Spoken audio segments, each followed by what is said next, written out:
miss you day and night. I can't get enough. Oh, nah. I can't lie. I love the way you're messing with my mind. I can't get enough of my sweet Madeline. You're the reason why I'm waking up smiling. Oh, my sweet Madeline. Your name is written all over my heart. I can't stop. Yeah, I wanna be the one to hold you close, 'cause you're the only one I'm dreaming of. My love, my love, my love, my love, my love. Tell me, do you feel the way I do? 'Cause I only wanna ride with you. My love, my love, my love, I wanna ride with you. My love, my love, my love, I wanna ride with you. Yeah. My love, my love, my love. The things you do to me, I can't escape it. The air that I breathe even speaks of you. Yeah. Oh, I can't lie. I love the way you're messing with my mind. I can't get enough of my sweet Madeline.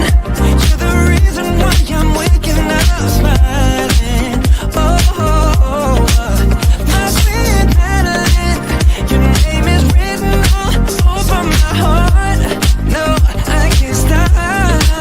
So I'm not giving you up. No, I give you all that I got. Oh, I confess with each beat of my heart. Oh, I'll be true. So I'm not giving you up. No, I'll give you all that I got. Oh, I confess with each beat of my heart. Oh, I promise you. Oh, I wanna be the one to hold you close, 'cause you're the only one I'm dreaming of. My love, my love, my love, my love, my love. Tell me, do you feel the way I do? 'Cause I only wanna ride with you. My love, my love, my love, I wanna ride with you. Yeah. My love, my love, my love, I wanna ride with you. Yeah, yeah. My love, my love, my love, I wanna ride with you. Yeah, yeah. My love, my love, my love, I wanna ride with you. I wanna ride with you, baby. My love, my love, my love, my love.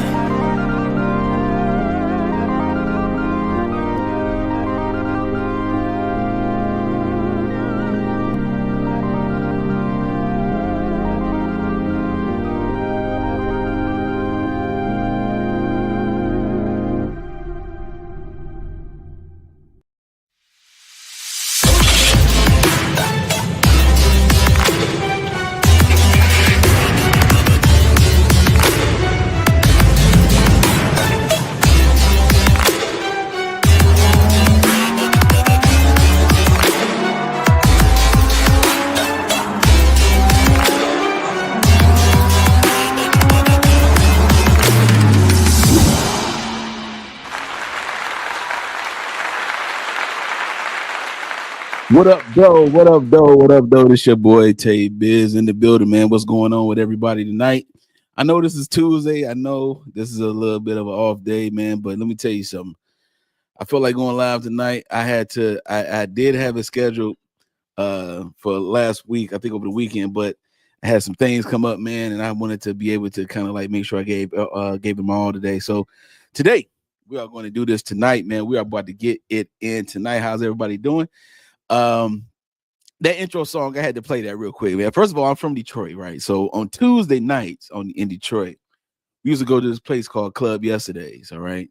And Club Yesterdays was grown and sexy time. You know, we the ballroom dance, you know, over 30 plus in the crowd. The ladies dance with the fellas dance with the ladies. We do the Detroit ballroom style. We have a good time. And I miss those days, man. I miss those days. You know, I live in Indy now, so there are times where I miss Detroit. I miss those ballroom days, man, and going downtown and all that kind of stuff and going to different spots. My man, Mr. Smooth from Detroit. Shout out to Mr. Smooth. You know, we just used to do our thing back in the day. The Hustle Boys, we used to do our thing back in the day. We used to teach ballroom and all that kind of stuff. So I heard this song today on my way to work, and I was like, hold on, this one just came across the radio like bam. I'm like, wait a minute, let me go ahead and look and listen to this a little bit more, because I do play instruments as well. So I have a musician's ear, and I was listening, and I'm like, yo, this is a crash course on everything awesome when it comes to music. So a shout out to Spring Gang. I appreciate them once again. We about to go ahead and get it in tonight. Let's go ahead and clap it up for the win time. We got the mod of all mods. We got the mod of all mods. Chill saying Biz Nation, what up, though? We got some what up, though. And been Indie Love in the building saying what up, though. Hey, Biz Nation. My man KP in the building saying what up, though. What up to you, my boy? Appreciate you, man. Appreciate you. We are about to get it into this Diddy thing, man. Listen, the story of Diddy is gonna always be, it's gonna be so much to it. And so we're gonna get into it a little bit, but we're gonna get into the Courtney Burgess and the Jaguar Wright face off. Okay. I'm gonna call it a face off. All right. Oh my goodness. It was crazy. It's been crazy. They did it more than once. I think it's two of them that they did. Also, your boy Diddy recently tried to file another bail offer, okay, to the federal court. He has some more stipulations in it. I got a little screenshot that I posted in the community tab of my channel, so I want to go ahead and read that. But we also going to look into it a little bit deeper, because Law and Crime has some stuff on it about it as well. We about to get into this thing, man. What up, though? Look at this, Puerto Rican Gloria. What up, though? What up, though? PR in the building. Look at you, looking great, looking great. Abundance in the building saying, hey, Biz Nation. Hey, Biz Nation. Tay Biz, what up? What up, though, Abundance? How you doing? How you doing? How you doing? We was just out the intro. If you want to go back to the intro song before the show started, listen, the intro song reminded me of Detroit ballroom at the crib, doing it big. You know what I'm saying? The Detroit style ballroom dance is a man leading dance, but it's made to allow the woman to look good. So, but the man has to know how to lead the dance in order for that to happen. And let me tell you something. Your boy Biz was in that boy ballroom and all the time. I'm telling you, all the time. I will always go out to ballroom dance. And it really started like around in 2015, earlier in the year 2015.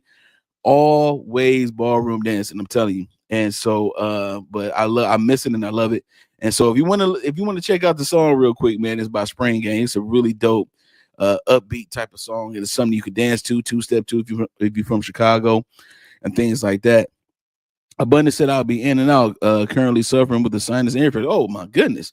Well, I'm happy that you actually came in today. I mean, wow. I mean, the fact that you even have that and you still rocking out and supporting, I appreciate it. Make sure you hit the like button, share, subscribe to the channel.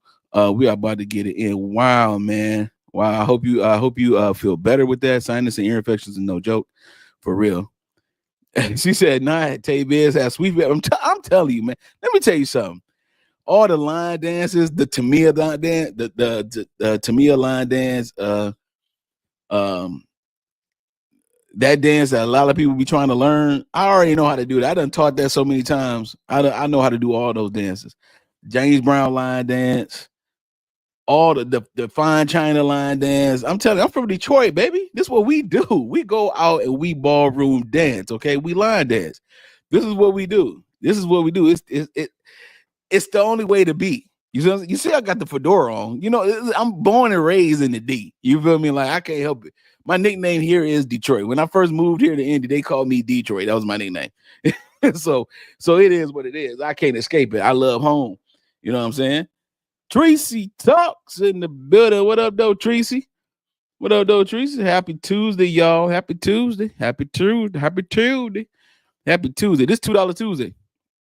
In some places, some places got $2 Tuesday. Right now, there's some people out there clubbing it up from $2 Tuesday. Got them $2 shots. They're about to get blasted on a Tuesday, knowing darn well they got to get up for work in the morning. They don't care. They don't even care. They're trying to escape from the realities of the world right now. Okay, so that's what's going on right now. This Taco Tuesday for some people, it's Taco Tuesday.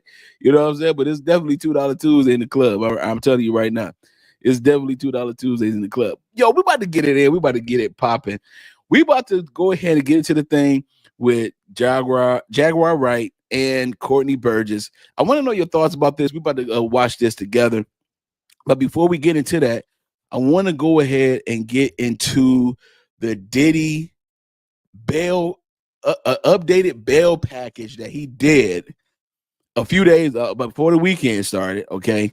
I don't think anything has been ruled out at this point. I don't know what's going on. I haven't heard. If anybody heard anything about the ruling on it, let me know, because I have not heard a thing. Okay. And I've been intensely close to this particular situation because there's so many things to unpack, but there's some main key pieces to try to unpack in this whole saga that's going on. But he made some updated, bail package to offer to the feds. And so I don't think there's been a response yet. If it has been, I will definitely we'll definitely try to get to it. But I haven't heard anything right now. And I know Law and Crime had some updates about it as well. But I did update and some screenshots from the Shade Room about the stipulations of the actual bail update package. And so I'm going to go ahead and read it real quick before we get started. All right. I'm going to go ahead and read it real quick because this is important stuff here. All right. This is Diddy trying to get out of jail. All right. And also, I believe he's been posting on Instagram from jail, for some strange, odd reason. I did not get a chance to see what he posted, but it is definitely out there that he did posted something. I'm not sure if he took it down or if he still kept it up. But I'm telling you, this has been a crazy situation going on. If you are tuning in, welcome to Tay Biz TV. I am your boy Tay Biz, and this is the Biz Nation family in the chat. Please like, share, subscribe to the channel, and let's grow the channel. Let's go ahead and support each other. Let's go ahead and make sure that we always love each other as well. All right. So let's get into this real quick. So this is the proposed, this right here is the proposed updated conditions of release are sufficient. The defense proposes the following updated bail package, which will assuage any concerns of danger and obstruction and will ensure Mr. Combs' appearance in court. They want to ease the minds of everybody because everybody, and plus the state is saying this as well, that he is a flight risk. And of course he's a flight risk because he has access, and he has resources to things that the average person don't have average connections to. So he's definitely a flight risk. All right. So this is what's going on here. It says here, and this is what the feds are claiming. It says here a $50 million bond. He's gonna still hold on to that, but it's gonna be co-signed by himself, his mother, his sister, the mother of his oldest daughter, the mother of his youngest daughter, and his 3 adult sons. Secured by the equity in Mr. Combs' residence located in Miami, Florida, and unencumbered property appraised at about $48 million. Now, he does have a property again in California that is actually was on hold, I believe, of being sold because there was a gentleman in Michigan who is actually an inmate. He was able to get a cease and desist on Diddy to not sell that home. And the judge from Michigan actually granted the cease and desist from him selling it. I did a video on that. If you go into my channel, you'll see that I did a video of that. And if one of the mods can go to my channel and see, there's a video of a judge, and then there's a young man. I talked about Diddy's house being up for sale, and he can't sell it because of some type of connection that he has with the house. I'm telling you, and the man was from Detroit at the time when Diddy did something to him, and Diddy was trying to sell the house to make sure that he didn't have to worry about this type of stipulation. But this judge said, no, you can't sell the crib. So it was kind of crazy. And it's an LA crib. So he does have a location in Miami that's worth $48 million. That's appraised for $48 million. Further secured by the equity of Mr. Combs' mother's home in Miami, Florida, a full home detention at his residence in Miami or at a suitable location in New York with GPS monitoring. All right. Counsel will travel to this location for any in-person meetings with Mr. Combs or have counsel meetings via video. To the extent Mr. Combs' travel is necessary to attend court or pre-approved medical appointments, his travel will be restricted to the southern and eastern districts of New York and Southern District of Florida. Okay, Mr. Combs must pay all or part of the cost of location monitoring, 24/7 monitoring by qualified security personnel approved by the government and pretrial services. Let's go ahead and move forward here. Mr. Combs will have no access to telephones or the internet except for during calls with counsel to be arranged by security personnel. But for some reason, okay, he's been posting on Instagram. Okay, like I don't understand what's going on with this guy. Yeah, I mean, I understand that you're arrogant and you kind of like out of it right now, but dude, come on now. You know, it's so much to this. You're not helping your case, Diddy. You're going to have no access to any phones, yet you're posting Instagram stuff from jail. I don't understand what it is. I don't get it. There's going to be a restriction on all visits, on all visitors except for counsel and pre-approved list only consisting of specific family members with the consent of pretrial services and the government. Family visits will be scheduled only with pretrial services prior approval. Security personnel will monitor family visits. Give me 1 second, y'all, in the chat. Chill just said that according to IG, it's his son that took over his social media. Okay, his son needs to stop. Okay, his son needs to stop. All right, just don't do nothing. If I'm an attorney, I'm telling my client to be quiet. Okay, he needs to be quiet. Treasy Talk says he really needs to chill. I have a feeling he's not listening to his attorney. Oh, you dang on Skippy. He's not listening to his attorneys. I agree with Treasy on this. He's not listening to his attorneys. If I'm an attorney, I'm telling my client, no, you're not going to be on the witness stand and you're not going to talk. You're only going to talk to me. I have your best interest at heart and you retain me. You're going to talk to me. This is not a formality where you get to hire me as a token of having representation. No, I'm actually going to represent you and you're going to listen to me, dog. Stop talking. Okay? Stop talking. All right. So I agree with that. Mr. Combs, it says here that Mr. Combs shall avoid all contact directly or indirectly with any person who is or may be a victim or witness in the investigation or prosecution. Mr. Combs will consent to provide pretrial services, random access to the residence. Mr. Combs' passport will be surrendered to his counsel on April 1st, 2024. We already know about that. The following family members have also already surrendered their passports as well. Janice Combs, his mom's, Chance, Jesse, and Delilah. Why would you name? Oh, now I don't even want to do that. I don't even want to go there. Nope, I don't even want to go there. I don't even want to go why you Delilah. I don't even know why you want to. Never mind. Counsel will continue efforts to sell Mr. Combs' airplane. He has an airplane. Okay. The defendant shall submit to testing for a prohibited substance if required by the pretrial services office or supervising officer. Testing may be used with random frequency and may include urine testing, the wearing of a sweat patch, a remote alcohol testing system, and or any form of prohibited substance screening or testing. All right, so that's part of the actual stipulations in this particular offer. Okay, and there's going to be more. There's definitely more. There's definitely more, but we definitely going to make sure that we get into it. We're going to get into the actual we're going to get into the actual somebody said denied. Somebody said denied. We're going to get into what Law and Crime has discovered as well. We're going to get into that as well. This new pitch that he gave is absolutely bonkers right now. You know what I'm saying? It's absolutely bonkers. I don't understand it. I don't think they're gonna let this slide at all. So that's me personally. Somebody said it's a Cat Not Williams raid. Okay, all right. What a shout out to the family. Shout out to my extended family. What up, though? Extended family. I appreciate you. I definitely appreciate you. We are talking about the new proposal that Diddy has done, the pitch.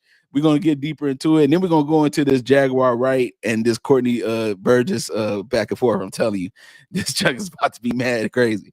Chuck about to be mad crazy. I appreciate everybody coming on in. Show your face, show your love, like and share and subscribe to the channel if you haven't done so already. Thank you all so much for just coming in and tuning in. I really do appreciate it. Steph JK to build another mod of all mods. What up, though? Natasha saying good evening, Tay Biz TV and chat. What up, though? We appreciate it and we love you and we thank you for coming on through. We thank you for coming on through. She says it's a KNW Ray. Here we go. Let's go. Jeffrey Williams put up a better case for Bond. Exactly. He really did, KP. He really did. Indy Love said denied. Indy Love said denied. We're not even trying to listen to all that. We're not even trying to listen. Destiny Destined to Be. What up, though? Hey, how you doing? Good to see you. Good to see it. All right, Diedrich Blackwell in the building. What up, though? Darlene Thomas. What up, though? From 313. What up, though? Darlene. I remember you. We put your name in the chat. We put your name. We flooded the chat with your name last time you came through. Pamela. What up, though? 313 is in the building. 313 is in the building. Let me see something. See Rockhound 151. Hold me. Okay. What up, though? What up, though? April Neil's baby daddy. What up, though? Hey, that is like the funniest. First of all, I love the actual picture right there. I'm a Teenage Mutant Ninja Turtle fan, but that is hilarious. That is the most hilarious name that I've ever heard, man. For real. Flesh of the Gods. What up, though? Somebody put Flesh of the Gods channel in the chat right now since we got over 200 people watching. Put Flesh of the Gods channel in the chat, man, so we can subscribe. You know what I'm saying? We got people that need to subscribe. Great content on that channel. Very, very creative, too. Very creative. And I mean, super impressed. Super impressed. Stephanie, what up, though? How you doing? DD in the building. One of the best members, well, former members of the chat. Well, you know, I got demonetized, so it is what it is. But we gonna reapply on Christmas. We're gonna reapply on Christmas, all right? But we got DD, man. She used to always make sure that the gang was green. And so I really do appreciate your love and support always for coming through.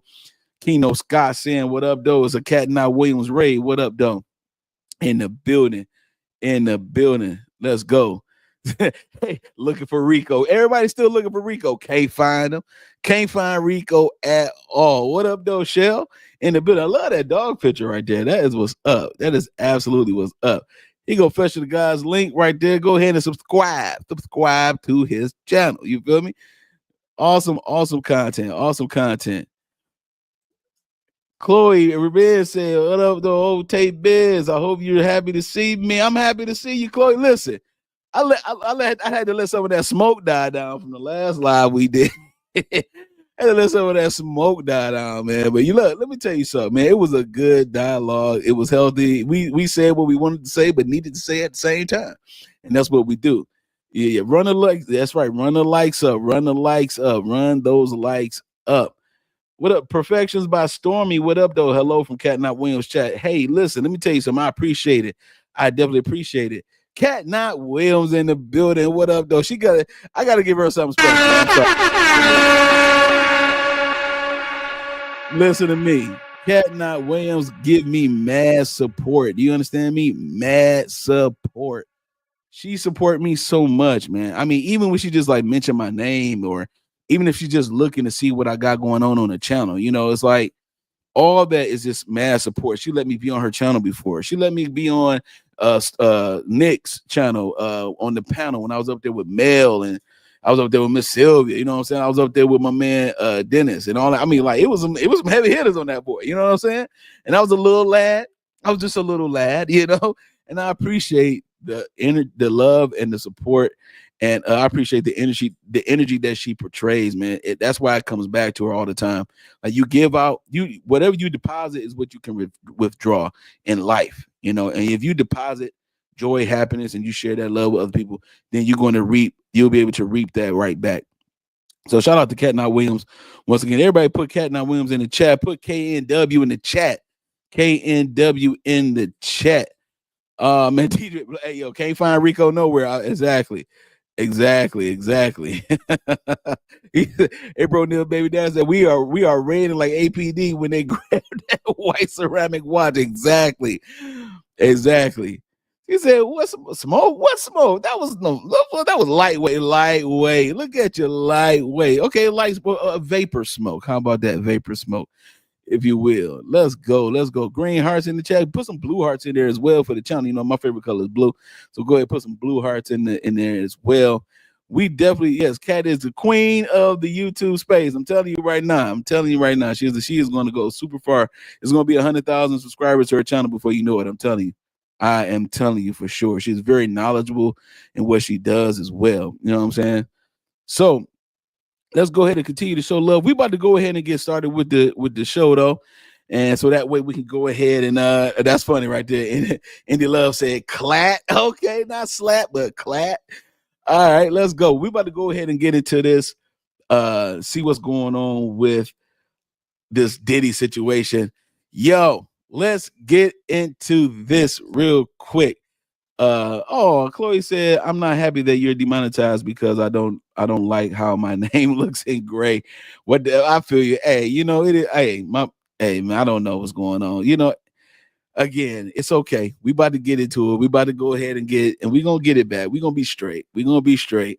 A little technicality, but I learned something. You know, I think it happened for a reason. I needed that to happen, obviously, because I learned something from that. So we definitely in the pocket. All right, let's get it in. Let's go ahead and get it in. We are in the building, and we're going to see this whole new pitch that Diddy gave. We just read it. Off of my channel community tab. We just read it.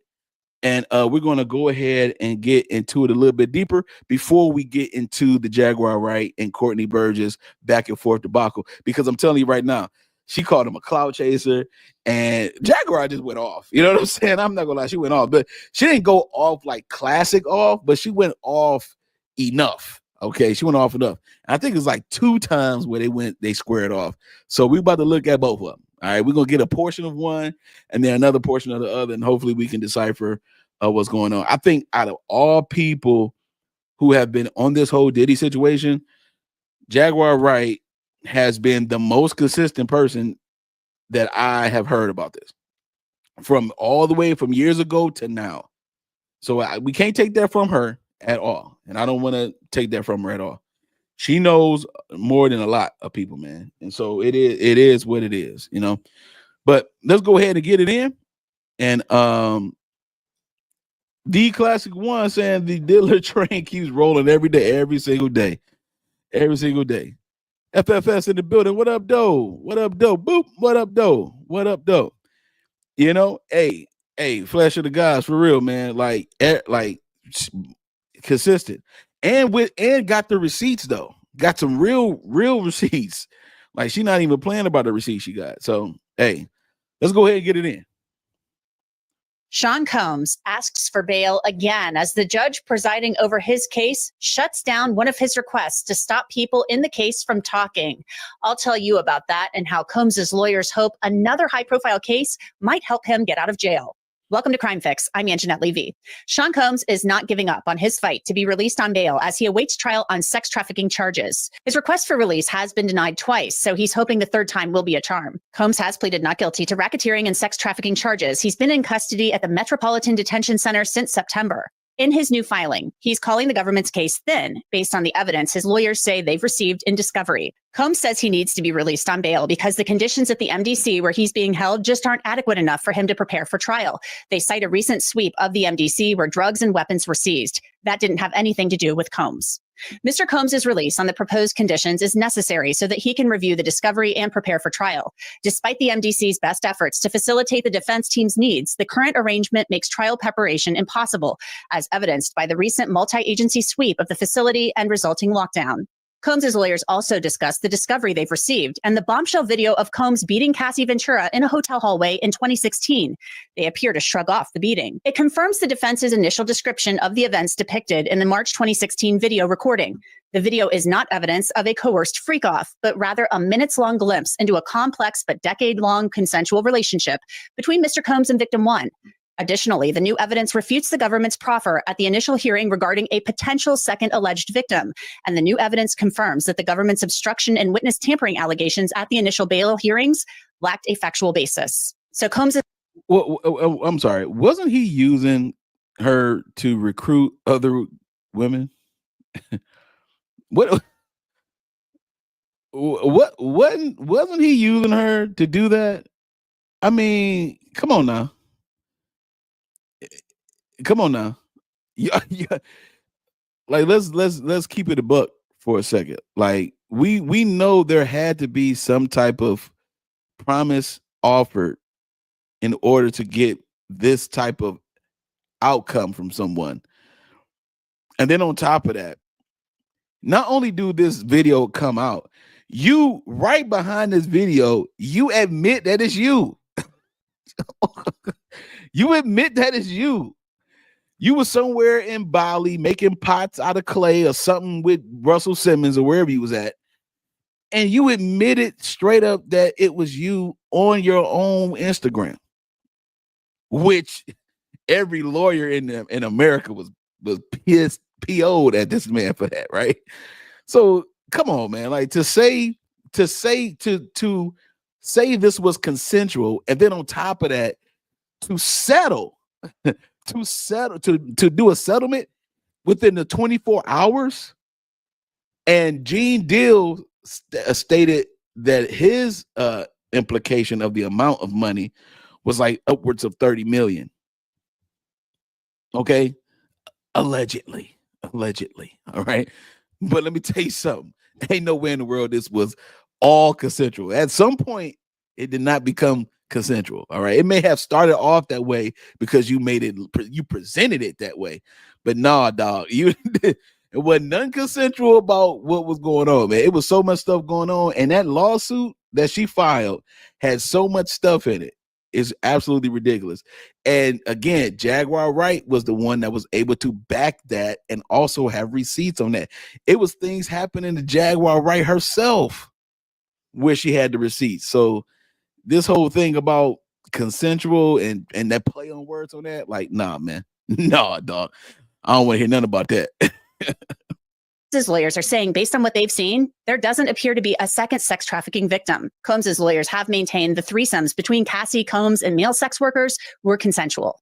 Combs's lawyers also point to Cassie Ventura and information about her that's included in the discovery. Combs's attorneys say so far they've received 23.5 terabytes of discovery. That's a lot of material, and they say it supports their position. The new material demonstrates that the government previously misrepresented the weight of the evidence, and it undermines the government's claim that Mr. Combs presents a danger. They also say the discovery includes information that is redacted that refutes the government's core sex trafficking allegations. Much of what Alex Shapiro, the attorney for Combs, writes about Cassie is redacted in the motion.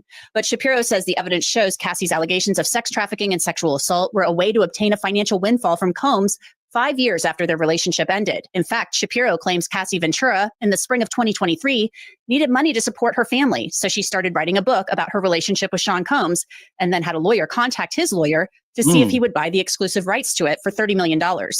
Combs's lawyers claim Ventura only filed a lawsuit claiming she was sexually assaulted and sex trafficked after Combs refused to pay up. Of course, Combs settled the suit within a day, and then Combs's troubles with the feds began and an avalanche of other civil suits followed. Combs's lawyers also point to former Abercrombie & Fitch CEO Michael Jeffries, who's also charged with sex trafficking, and the case includes allegations of witness intimidation. Jeffries posted $10 million in bail and is on GPS monitoring. One of his employees, James Jacobson, is also on home confinement and GPS monitoring, and his bail was set at $500,000. Combs has also proposed an updated but similar bail package to what he proposed before, including posting a $50 million bond secured by his home and his mother's, 24-hour monitoring by a private security company he pays for, and full home GPS monitoring, drug testing, counseling, and a promise to continue to try to sell his private jet. Combs's lawyers say his family members, including Combs's mother, Janice, and daughters Chance, Delilah, and Jesse, will also surrender their passports. The cases I cover for you here on Crime Fix each day show you just how scary the world can be. And one of the scariest things that can happen is if you ever get hurt. And if you are hurt in an accident, your case could be worth millions. That's where Morgan & Morgan comes in. The firm has more than 1,000 attorneys. All right. You're always trying to sell you something, you know what I mean?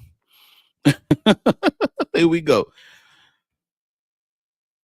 Let's go. Thanks for coming on. Your first thoughts on this latest request for bail from Sean Combs? It's not going to happen. Why should they give him bail? See, he thinks he's special. He's just another inmate. That's all he is. Doesn't matter if he has or had billions of dollars. He's a record producer.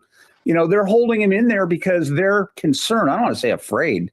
The feds are concerned that he may threaten people who are victims, do, undue influence. I read that he put a new bail package together. So what? There's nowhere in the world that he could hide. So it's not a matter of him being a flight risk. It's a matter of him being a threat to the community.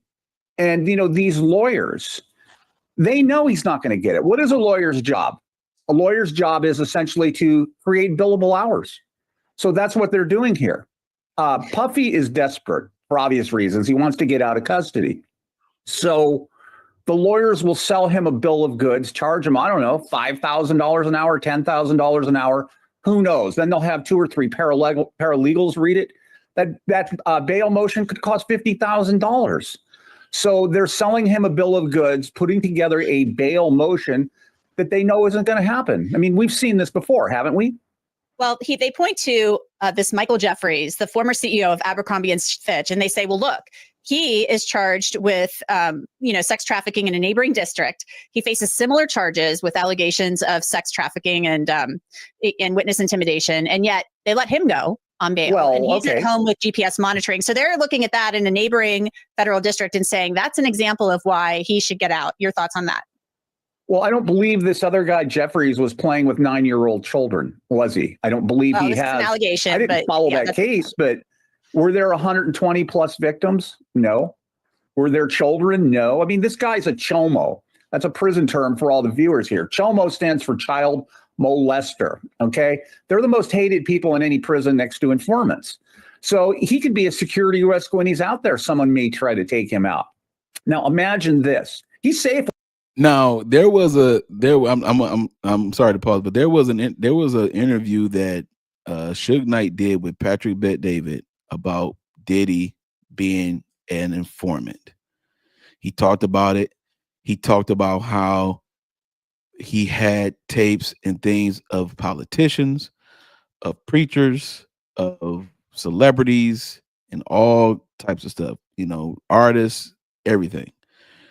So this whole thing about the informant situation, it's not far-fetched, first of all, and secondly, it's something that has been known for a long time, or something that has been it's been a hard rumor.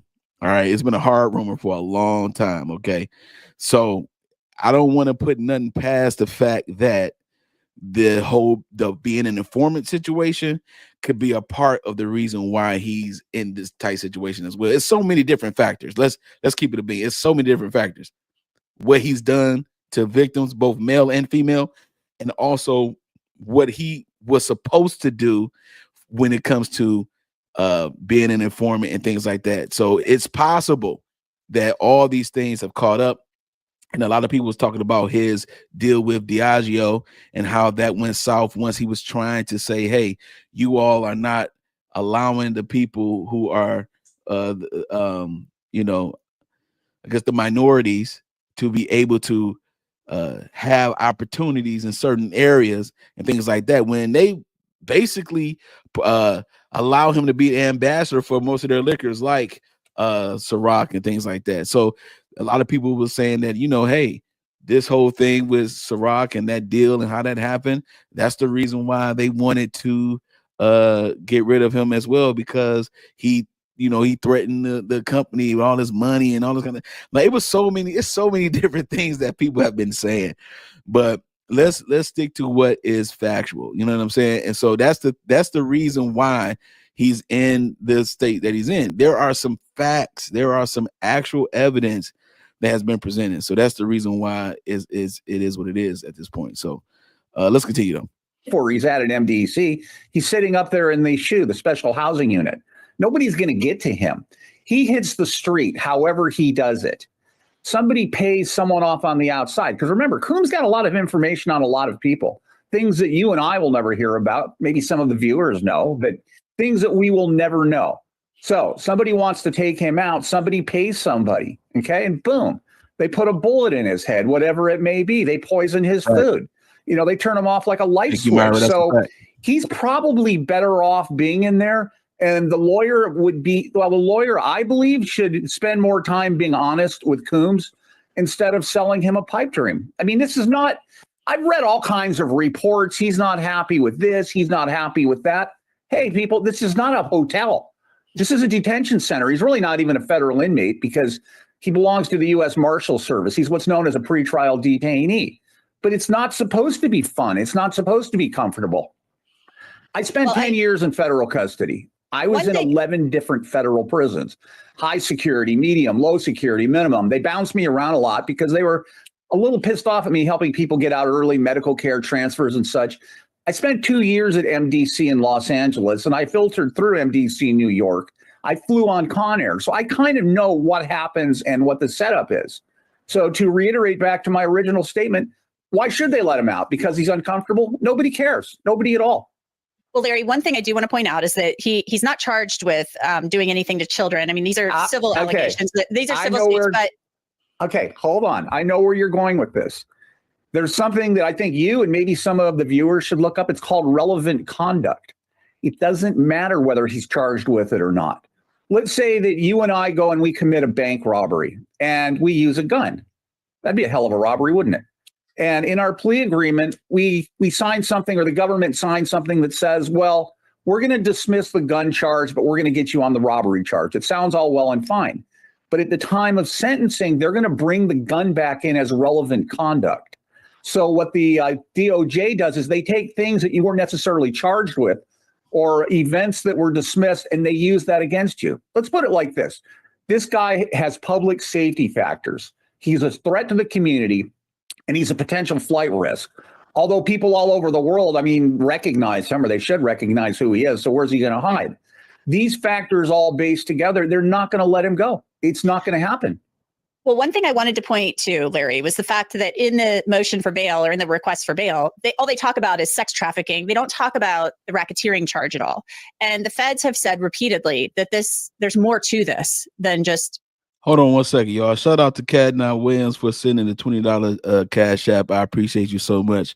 Again, I told y'all, man, she always supporting, man. I mean, we support each other. Me and Kat do support each other, but Kat be supporting, man. So shout out to you, Kat. Thank you so much again. I appreciate it so much. I just wanted to say that real quick. Thank you.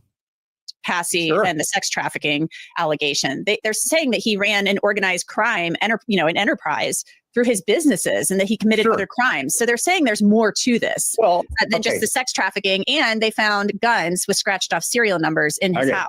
So that's going to play a big part in this equation, isn't it? Well, okay, all that money he obtained, however he obtained it, first thing they're going to do is they're going to seize that. They're going to create a victims fund for all these victims. Then what they'll do, any money left over, hell, maybe they'll do it now. They're going to call this ill-gotten gains, and they're going to do a forfeiture on that. That and combined with the guns. I guess those are maybe ghost guns. Well, they're not ghost guns because nobody made them with a 3D printer. No. But they'll get him for arms trafficking, attempting to alter a serial number. They will tack charges on. There's something called have you ever heard of a superseding indictment? Do you know what that is? Okay. Yes, and they're hearing more testimony allegedly in front of the grand jury now. Okay. The investigation's ongoing, and they're saying that's a possibility. They'll sue, not possibility. It's more like likely than a possibility. They'll just supersede the indictment. They'll just stack more charges on this guy. And remember, this is not just New York. He's got outstanding potential charges in Los Angeles and in Miami. And you really think that the federal prosecutor in LA and Miami are going to want to give this case up to New York? They're going to want to try him themselves.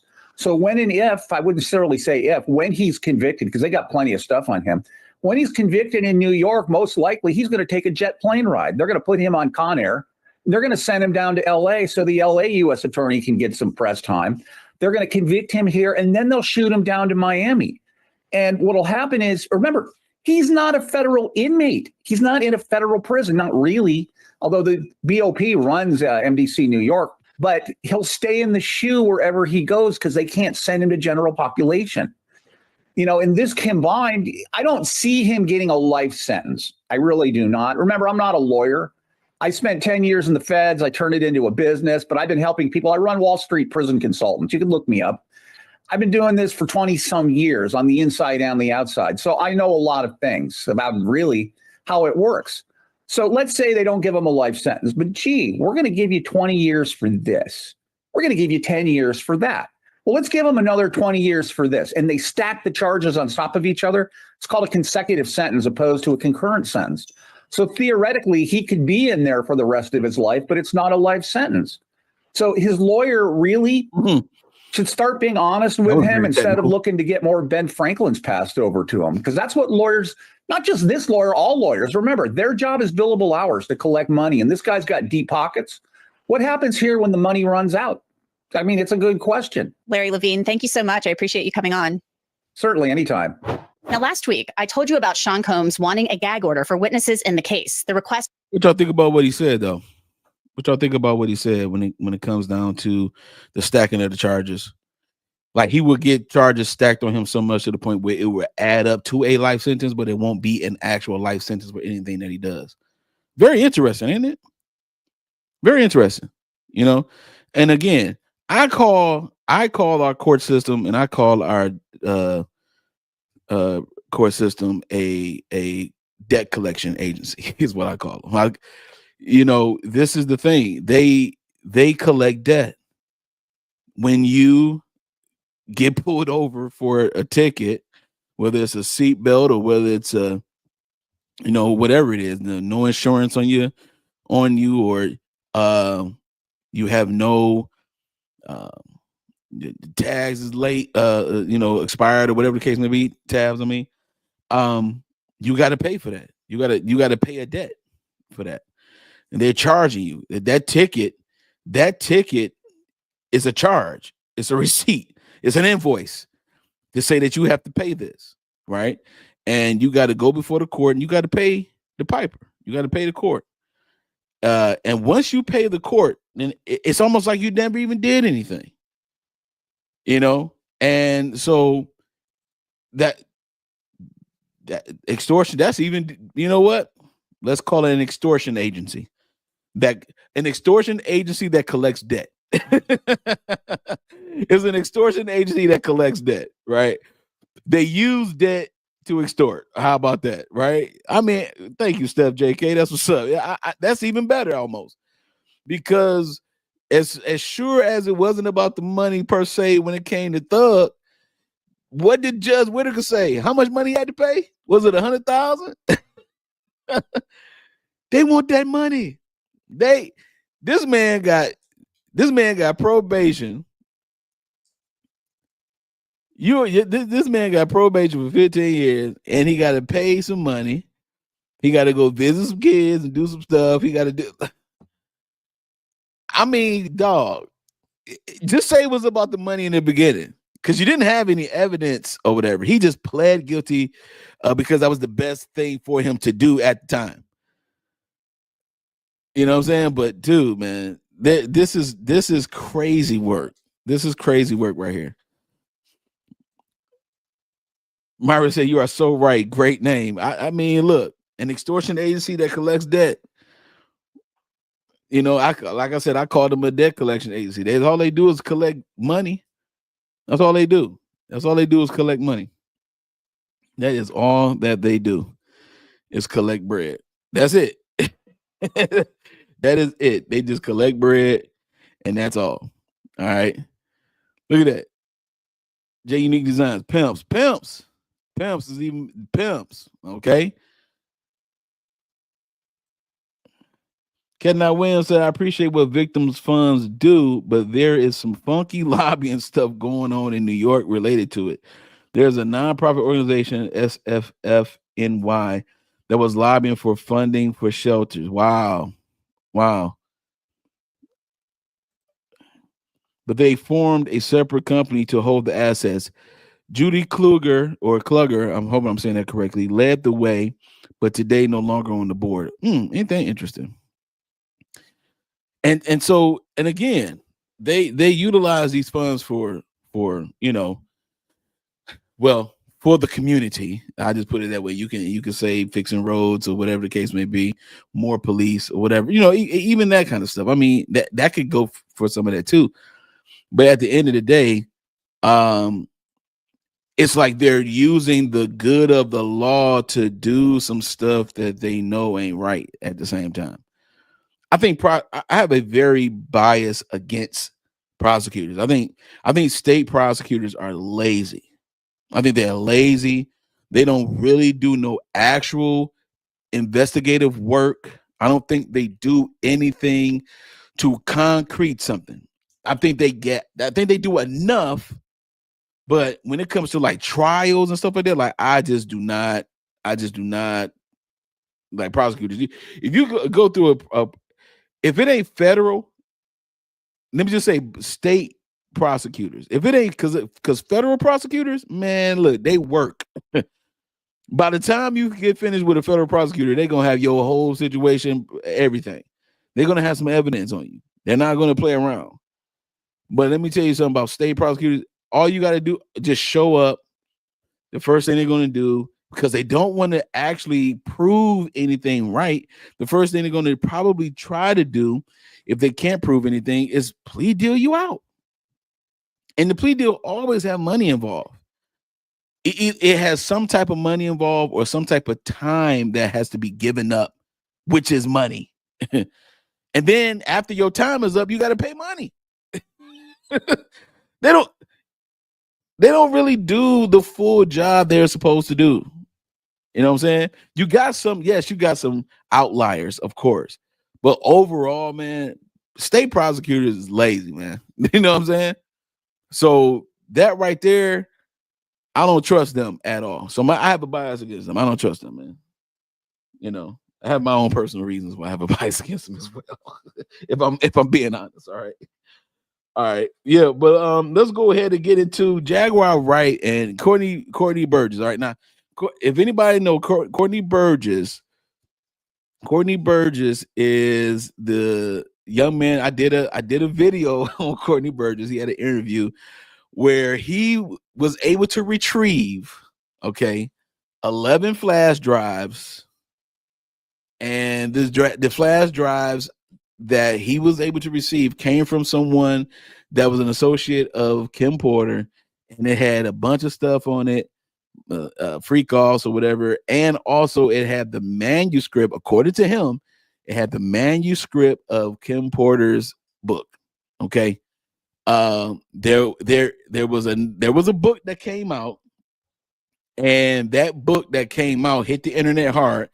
He's claiming that that's not the original manuscript of the book, and that has nothing to do with him. All right, but he does have the actual manuscript, and he did publish the manuscript. According to him, he did not edit nothing, he did not add anything. All he did was publish the manuscript that was on these flash drives. Okay, let Natasha say he is not a young man. I'm trying to have some respect today. All right, the old TD Jakes looking brother. The man, the TD Jakes, the one that went over to Diddy house. Okay, him, that Negro. All right, he the one that claims that he has 11 flash drives. And again, he said he got free. It had freak offs on it. He even in this particular interview with News Nation, he did state that there were some of the freak off videos that had minors in them. They were young boys, and of course, it had some celebrities on there. I mean, he gave a whole thing. And again, I dropped the video on it. And if Ahmad can go ahead and go on my channel and grab the link, to that video and drop it in the chat, you'll be able to see the video.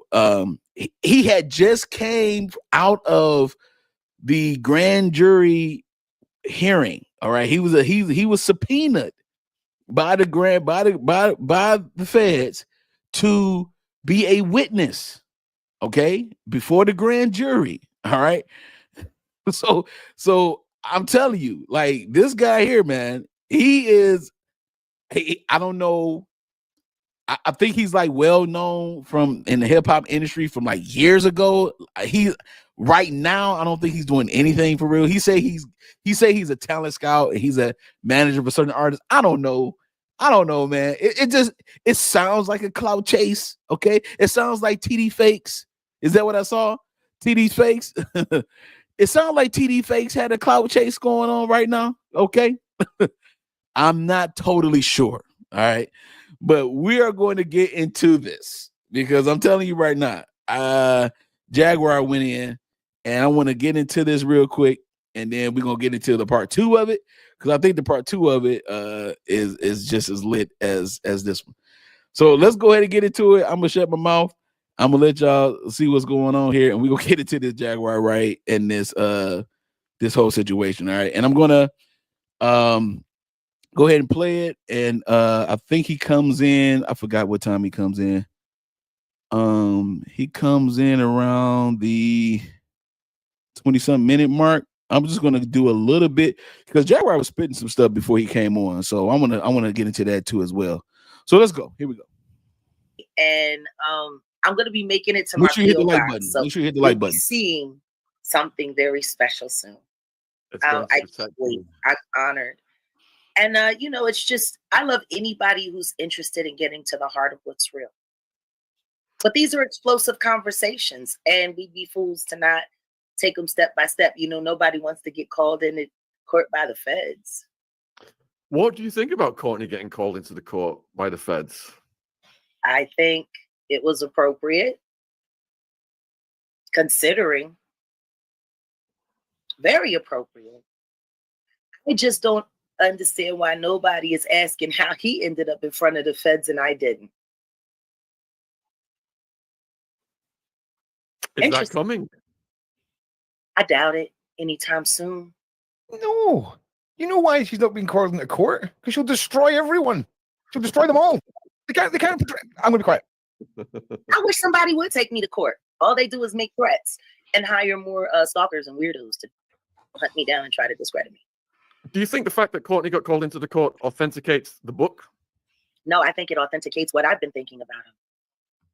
I think they call bullshit. Could you explain what you mean by that? I'm going to put it to you this way. Whatever tapes he sent them or he gave them or they already had. They just wanted to see what he had. See if it lined up. See if it matched up. Maybe see if any of that was edited from what they already had. Hold on, man. Hold on, dog. Hold on.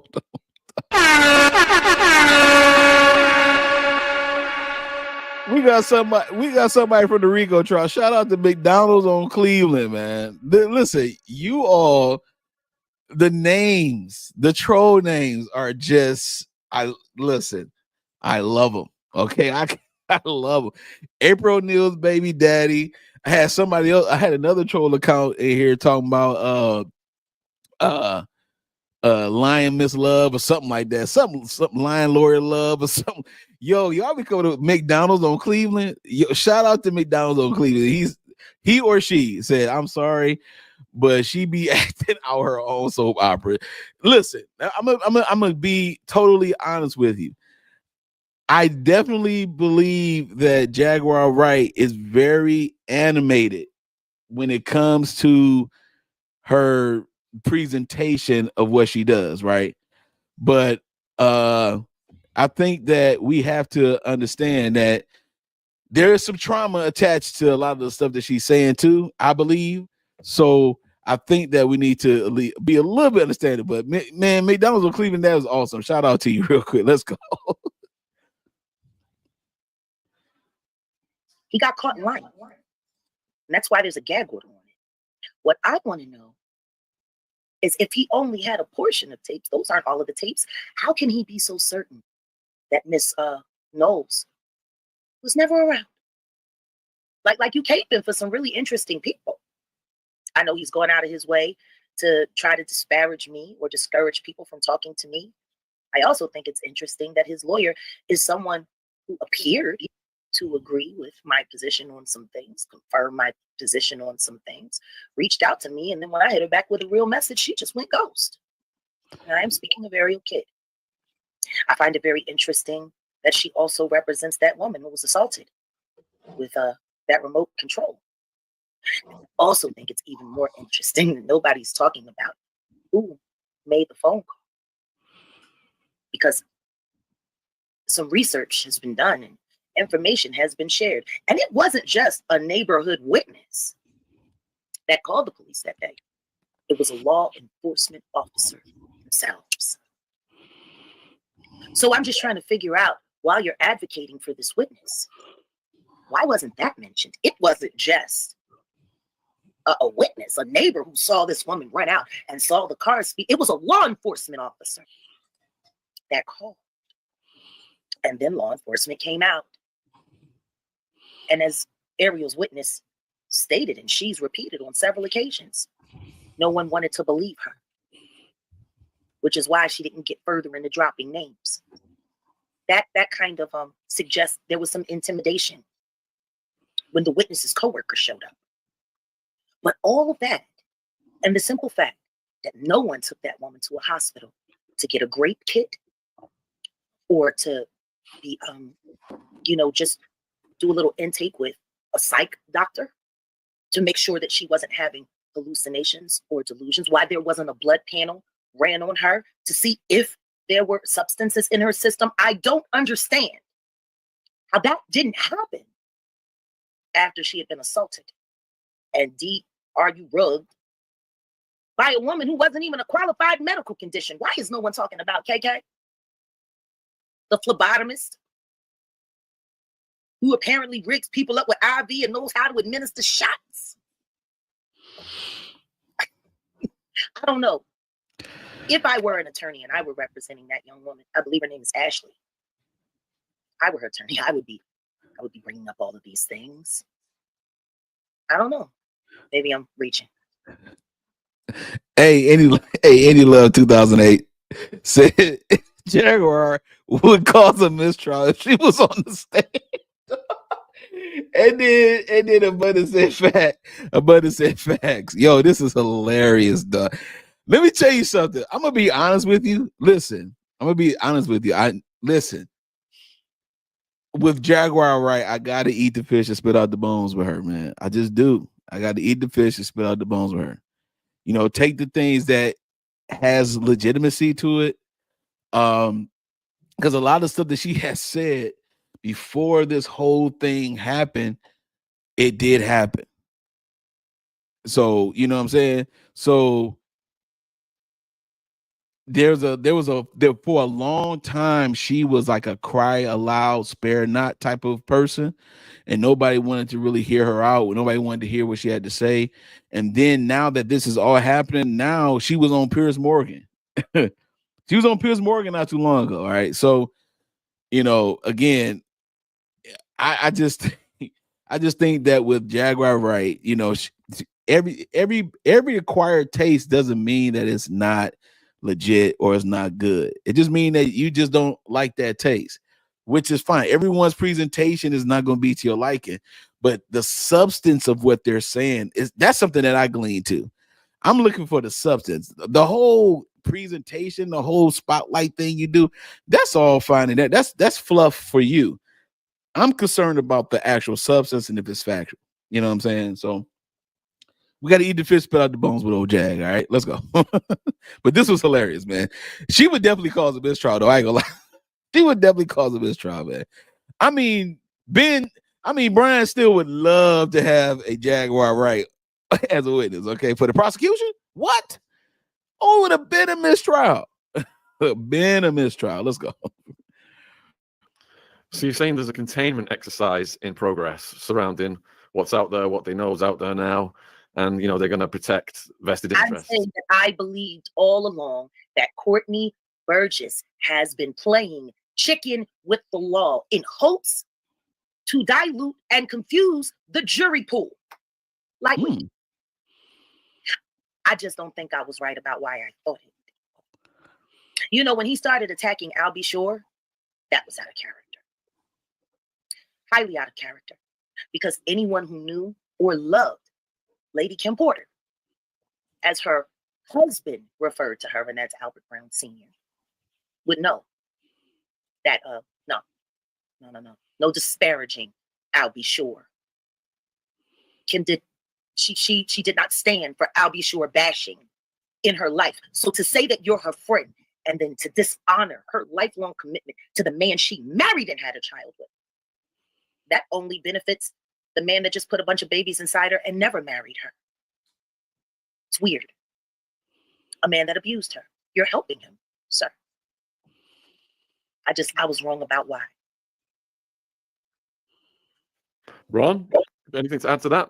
If I got anything to add to that, I'm just wanting to see what happens when Courtney actually comes on here. It's going to. I feel like it's going to be like two meteors smashing into each other, because it sounds like when you say that he's trying to change the jury and things like this. I mean, obviously that kind of gives me the sense that you don't really necessarily trust his entire agenda or his angle behind all this. It is motivated by something sinister.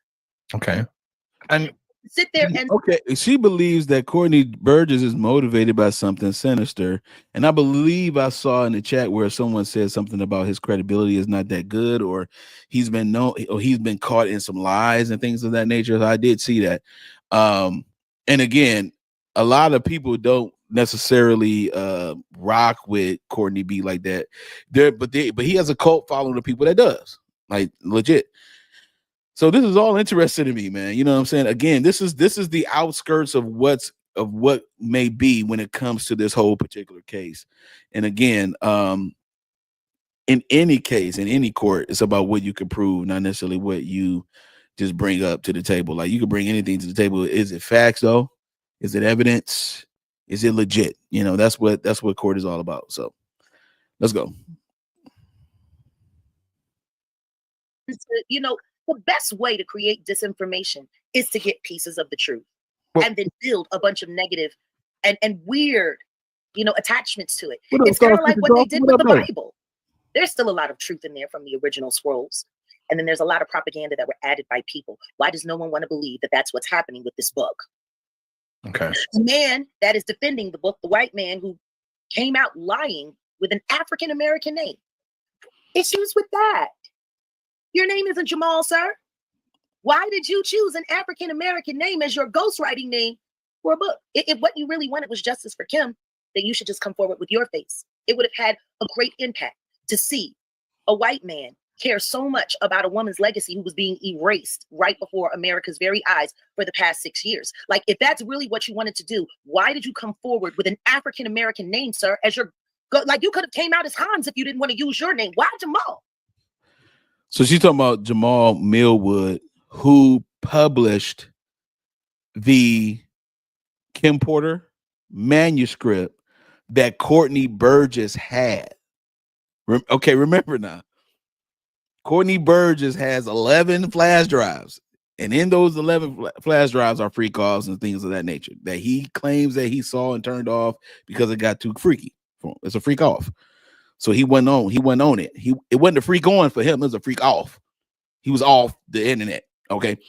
Now, Jamal Millwood is someone who published this book based upon the manuscript of Kim Porter's diary or memoir that Courtney Burgess claims that he has possession of by way of a gentleman who gave it to him per Kim Porter's wishes. All right. Are these flash drives copies? We don't know. But this man is claiming a lot of stuff though. And the way this is about to pop off is crazy. I can't wait until he come on. All right, let's go. I ain't gonna hold it up too long, but I'm just want us to be clear on what's going on right now, what she's talking about, because she's talking all over the place, and we get it. You know what I'm saying? Again, you got to eat the fish, spit out the bones. But he has the flash drive of the manuscript. Jamal Millwood is the guy. He's the connect who has this ability to publish or whatever the case may be. They went by that name. Jamal-Millwood.com is where you can actually buy the book. It is the memoir of Kim Porter. It is the original copies of the manuscript. He's claiming that I think it was a young lady who came out with the book before him, who used Kim Porter's, I believe, image on the front of the book that went crazy viral. He claims that it's edited. He has the original manuscript. All he did was publish it. He didn't touch it, is what he's saying. And neither did Jamal Millwood, aka what, Chris Todd. Okay. Okay, Ms. Gardner, thank you so much. Chris Todd, aka Jamal. All right. So I just, hey, this is what's happening. This is what she's talking about now. Again, this is round one of their back and forth. We're gonna get into the second round, but this is the first round where they go back and forth. This is the very first time they do it, and then I got the second one where they already done spit spat, and then we're gonna get into that one too as well a little bit later on. So and I ain't gonna be too long for you. I mean, it's 7:11 right now, Eastern time. It's 7:11. It's 7:11. I'm not gonna be too long. I know it's 7:11. I cannot help it. I cannot help it. I want to see what's going on at 7-Eleven. Oh my God. Okay, never mind. All right, anyway, let's go. Yeah, I think a lot. We were watching. Sorry, we were watching over that interview today, and a lot of people had questions because they came in halfway through the interview and things like this, and they were kind of blown away at the fact that they were looking at the ghostwriter for one version that was shown by Courtney, and then there's the other version, and he's done both versions. This dude, right? So Chris Todd edited the original version. Yeah, and wasn't it Chris Todd who came up with that alias? Jaguar, was it not, or was it Courtney? I don't know who came up with Jamal, but I don't understand. If what you're doing is based in integrity, why did you need a pen name at all? And why did you need one that made the suggestion that the person that was writing the book was African American? There's just too much cloak and dagger. See, that's what I'm talking about, man. You got to hear the conclusion of the whole thing. You got to get the whole kid and caboodle right. Oh, not Chris Todd, dog. AKA Jamal Millwood, dog. Oh my God, let's go, man. All right, let's go. Jeez, oh, People that want the truth. I hear you, but you think when Courtney comes on, if he gives if he answers these questions and explains it more, it's not as bad as it's. He won't. He can't. He's what? He can't. He won't, and he can't. I'm gonna tell you that right now. Y'all about to see glitch and stutter more than you ever had. Let me ask you this, and this is just something that you said. Starting to there's cogs turning here, right? So I said a few weeks ago. Hold on, one question. My bad. And 411, what up, though? You think that Jaguar Wright is behind this whole thing that's going on right now with the book and the whole situation? I'm asking for clarity because I don't know where you stand with it. So I'm asking. And if you want to let me know your opinion on where you stand, then I definitely would like to read it. Thanks. I appreciate it.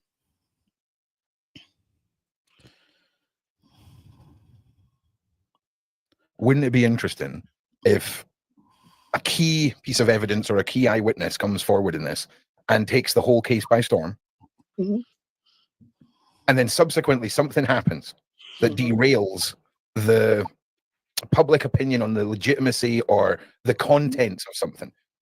And now the confusion behind all of the information that has been put out in this book is enough to confuse any jury pool. Because what I realized about this book is while it aired out all of these very, very, very intimate details that Kim Porter herself never discussed in any interviews while she was alive, for them to be the narrator of such personal and intimate, for them to parcel out the stories as they see fit, I'm sorry, in my mind, it's trashy, number one. Number two, half of the stuff that we saw in here, it makes her sound like she was some kind of a crazed rug addict as well, which also confused me. That the Combs boys, when they went out on their bullying spree, didn't decide to go bully them. These men took your mother's actual words and made her sound, and there were things that were edited, that were moved around. Why didn't y'all go bully them? Why are y'all worried about bullying the people that are hurting Diddy? Why aren't you worried about bullying the people that are trying to hurt your mother? What about this then? Isn't that something that Al B. Sure said? Didn't Al B. Sure say something about that? And then Courtney Burgess said something about that too. Interesting how she's echoing that. Just saying, it's kind of interesting how she just echoed that same almost that same thing. All right, let's go though. You've got real strong and legitimate views on the book, how it was put out there, the name, the ghostwriter, and to be honest, I kind of get why you're feeling that. Like that crap that he got was the actual original stuff that went out. Because I can tell you for a fact that I know what left the IV. I know what left from the dining room, and I know what left from the kitchen. The day that Kim started disseminating her book just before she passed away, right after Cassie ran. See, he ain't saying nothing real. Question is who gave it to you, Courtney? Because I know how I got my piece, because I actually had a piece of that book. You ain't get my piece, Courtney? Guess you're missing a few things. Yeah. What you gonna say? I didn't see you at the Ivy that day. Nobody did. So who gave it to you? Y'all play too much. But you're a desperate man, and I know you are. You would have to be desperate to play this. I'm sorry, man. She is so animated, dog. It's hard to take her seriously sometimes. All right, I just had to say that real quick. Like, dog, like, okay, what piece of the book did you have already prior to this man? And where is your piece? I mean, dude. Yeah, I heard that too, bro. Coombs. Like, who is Coombs? But yo, like, I can't, sometimes it's hard. Jag be definitely jagging, she be jagging. Like, it's hard to take her seriously because she gets so animated. She talking about the piece of the book that she had. Okay, what is it? You know, I mean, what do you have to lose by exposing anything? You already been on Piers Morgan. You done been on what's that Blue Couch? I can't think of the name of that channel, but that's a dope channel, by the way. You've been on that Blue Couch so many times. It's ridiculous. I mean, I don't understand what you. This is the part where I have questions. It's like, okay, if you have all this stuff, like, why haven't you just dropped something though? You know what I'm saying? Now she did have some receipts some years back with certain things. You know what I'm saying? She did have some receipts years back with certain things. But I'm like, yo, okay, what? I'm like Janet Jackson. What have you done for me lately? What have you done for me lately? What information do you have today? I just want to know. What information do you have today? Today is a different day. You feel me? I'm just trying to figure this out. I want to be informed by you, but I'm too entertained to be informed. I'm more entertained by Jaguar sometimes than informed. She say listen, there is no way. In my mind, I know that she's been in the industry. She was in the industry she's been in the industry for a long time. Jaguar Wright is no slouch now. She ain't no novice at this. Like, if you're not from the 90s era, late 80s, 90s era, you're not gonna understand what's going on. But she really been in that. However, thank you, KP. That's what I'm saying. She be clowning so much sometimes. I be like, I want to believe you. But you need more people. This is the reason why Jay said it. Like, you need more people. I'm trying to figure. I need to understand what you're talking about. I just want to know. And I just need to know. Like, I'm too entertained to be informed. I don't like that. If somebody's trying to give me some information for real, I'm like dead locked in. I'm one of those type of people that's like, when you're telling me something, I'm giving you undivided attention. I just be locked into you because I can't get locked in with this chick, man. And that's a struggle for me, dog. That's a struggle. When I'm locked into something I'm in, I'm like, oh my God, I'm in it. And I'm all analyzing it and everything at the same time. I can't do none of that with this chick here. Just teeter-totters my entertainment and info scale. It just it's like Chris Farley. It just goes like this. It's just one of those Chris Farley situations. And I want to believe her. I can't yet. Not all the way. Like, I do, but this happens again. And I just don't want. That's the thing that bothers me about her. I want to take her seriously. You're talking about serious matters, but you keep giving me the Chris Farley craziness as you're talking. I just need you to be in the pocket. I need you to stay in the pocket and be in the pocket. I can't. I just can't take her. I want to. I promise you I do. She talks about all the women she done saved and rescued. She does. She really does. She talks about all of that. And I'm like, but you give me this Chris Farley Saturday Night Live. I'm just confused by that. So let's go. I'm just, KP said the word clown. Jag be clowning so much. I'm like, dang, baby girl, I wanted to believe you too. But then you went left on me. You can't do that. You just can't do that. So let's go. I'm sorry, y'all, but I'd be like, dog. This kind of chicken with the law. And the only way a coward like you would do that is if they had your back up against the wall. Because I'm gonna tell you something right now. When you owe somebody like the Rock Nations and the bad boys of the world a favor, it's not always money. Sometimes they're just sparing you total embarrassment or maybe some jail time of your own. That's enough to get somebody to go on national television and lie. The Woody of the Combs trial. You're such a bad liar. You can't even remember the things you say from interview to interview. You look scared. And your lawyer's not protecting you. And as far as it sounds to me, she ain't much protecting any of her clients. Because I got the text message that I sent you, Ariel, in my phone. And guess what? Today, I'm going to give Sean Atwood the receipts of the text message I sent you, Ariel kid, after you reached out to me, pretending like you wanted to be some kind of ally. And I sent you a very real message, man. I said, they're trying to unalive me again. Can you help? You never responded. You went just as ghost as Jussie Smollett did a week ago.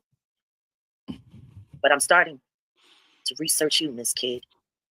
And so help me God, if I find you've had any legal dealings with Alex Spiro, you and I are going to have a problem, man. Because you see let me show y'all something real quick, okay? Let me show y'all something real quick. This is where you know the interview is going left. Do you see this? That Pierce Moore. Hold on. Do you see this man's face right here?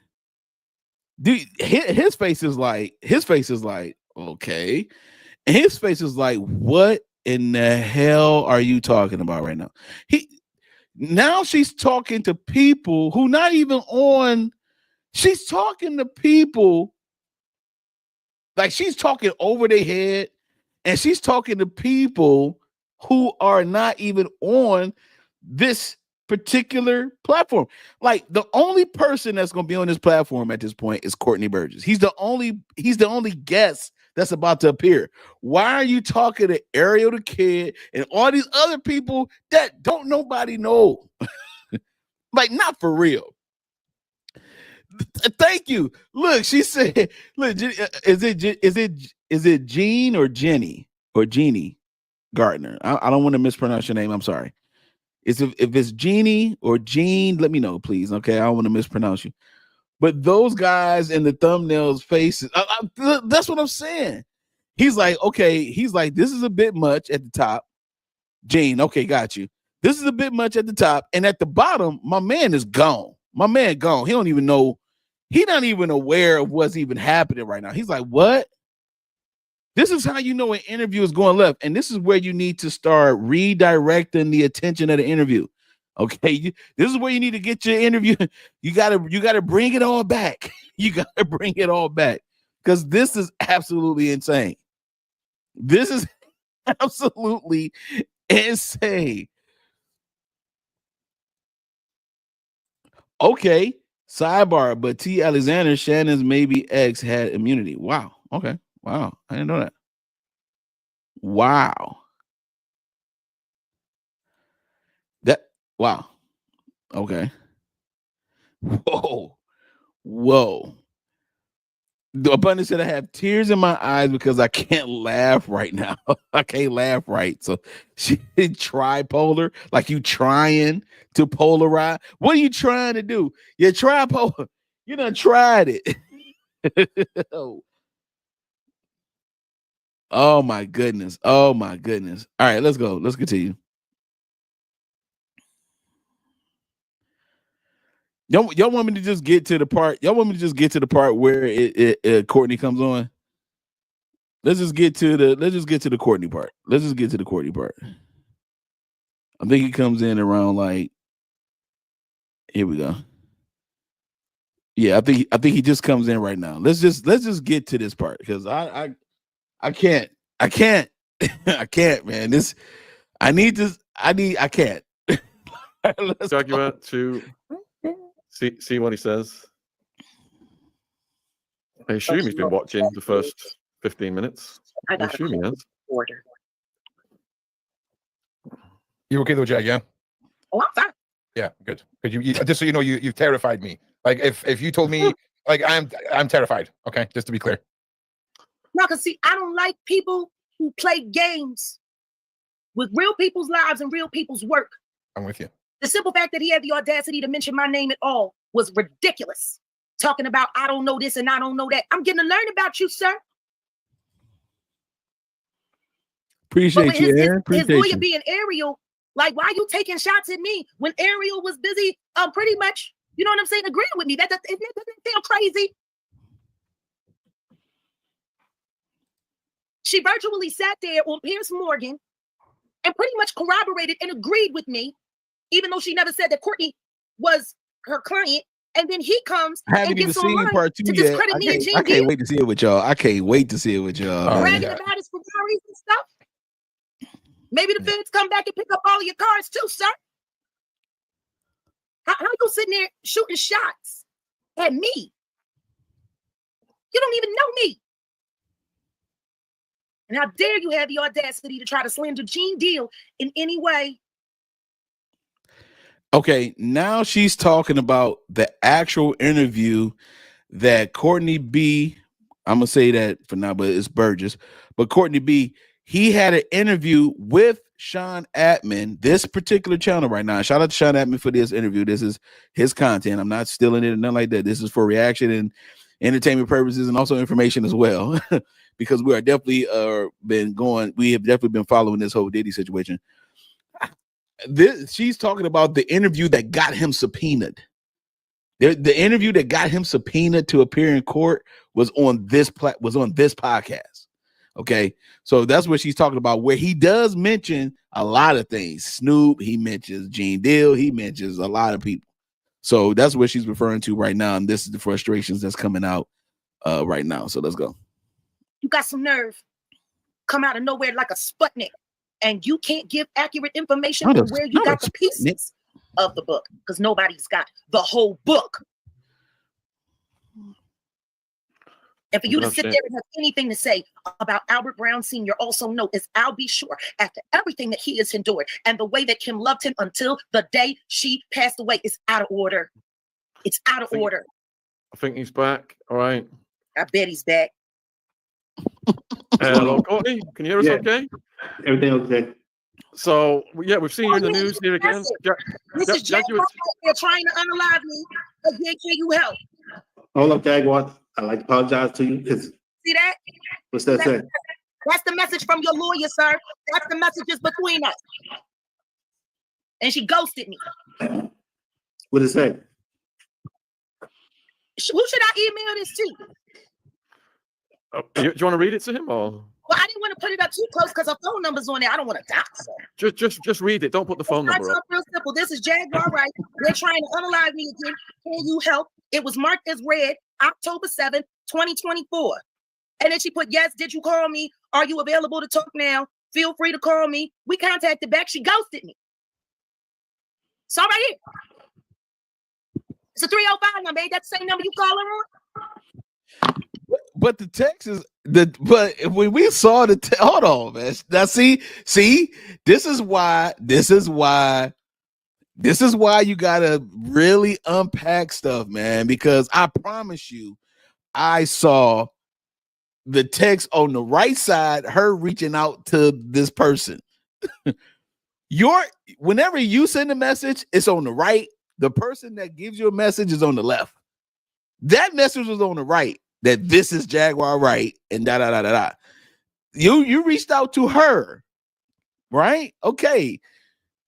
What are you trying to get at right now? This is where it gets taxing. All right. This is where it gets a little taxing for me.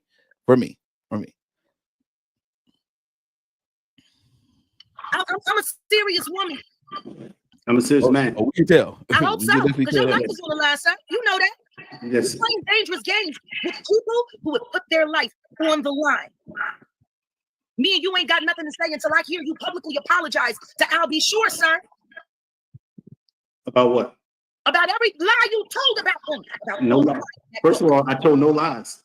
I'll be sure. And I'm calling you a liar right now. And if Gene Deal were here, we would both sit here and call you a liar right now. There is no way Kim Porter would ever ask anyone to disparage that man, ever. First of all, hey, no, well, it was so funny.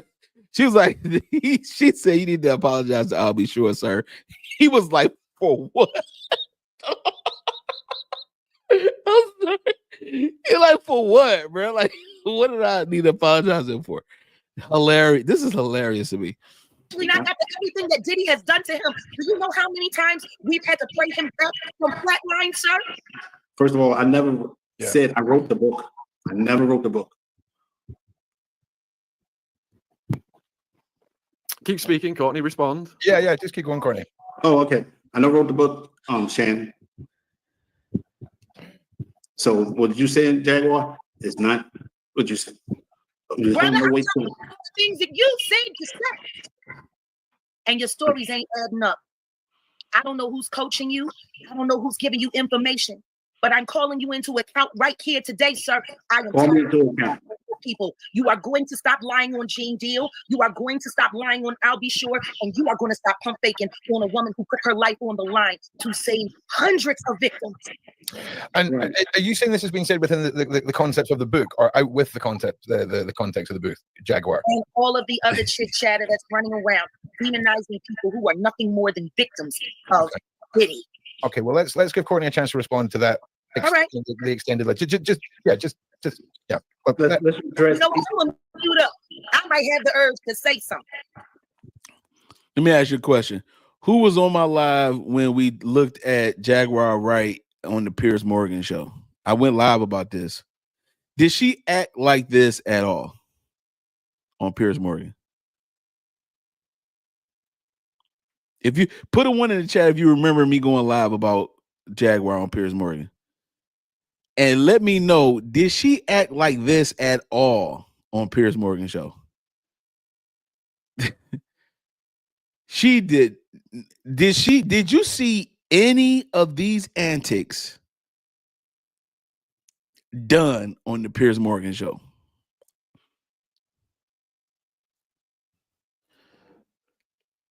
Let me know.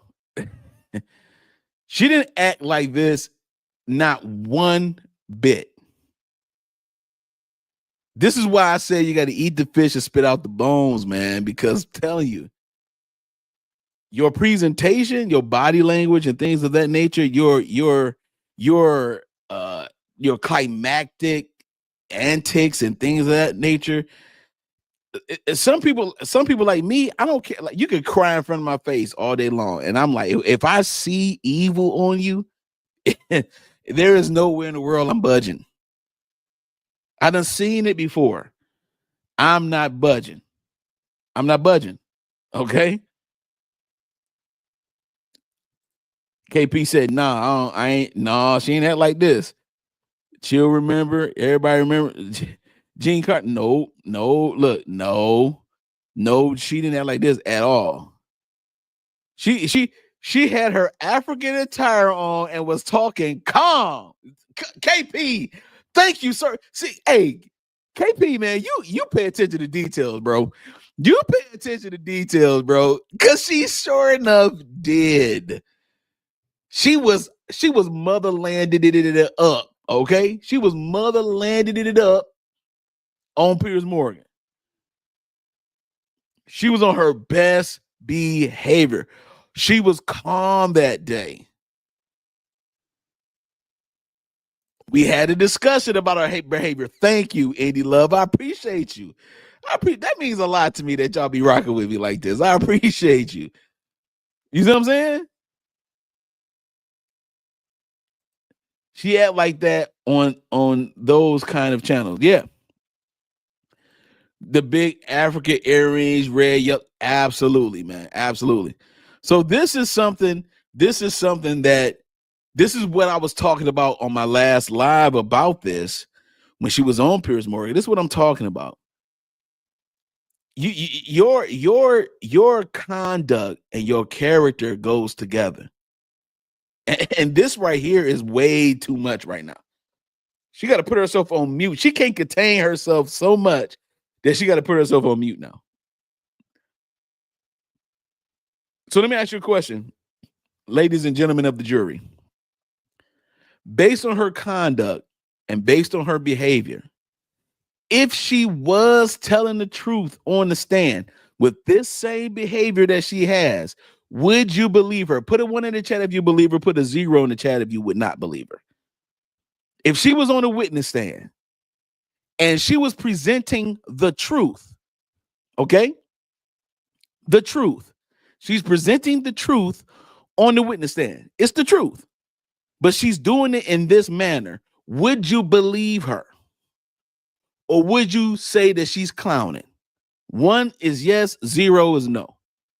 You wouldn't believe if you wouldn't believe her. 0, put a 1 in the chat if you would believe her despite her presentation.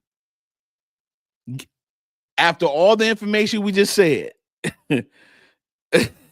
Cass out would need corroboration, okay?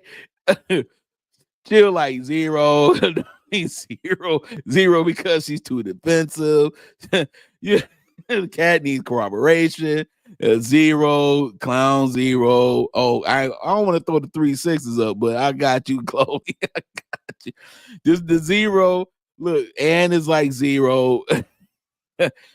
Like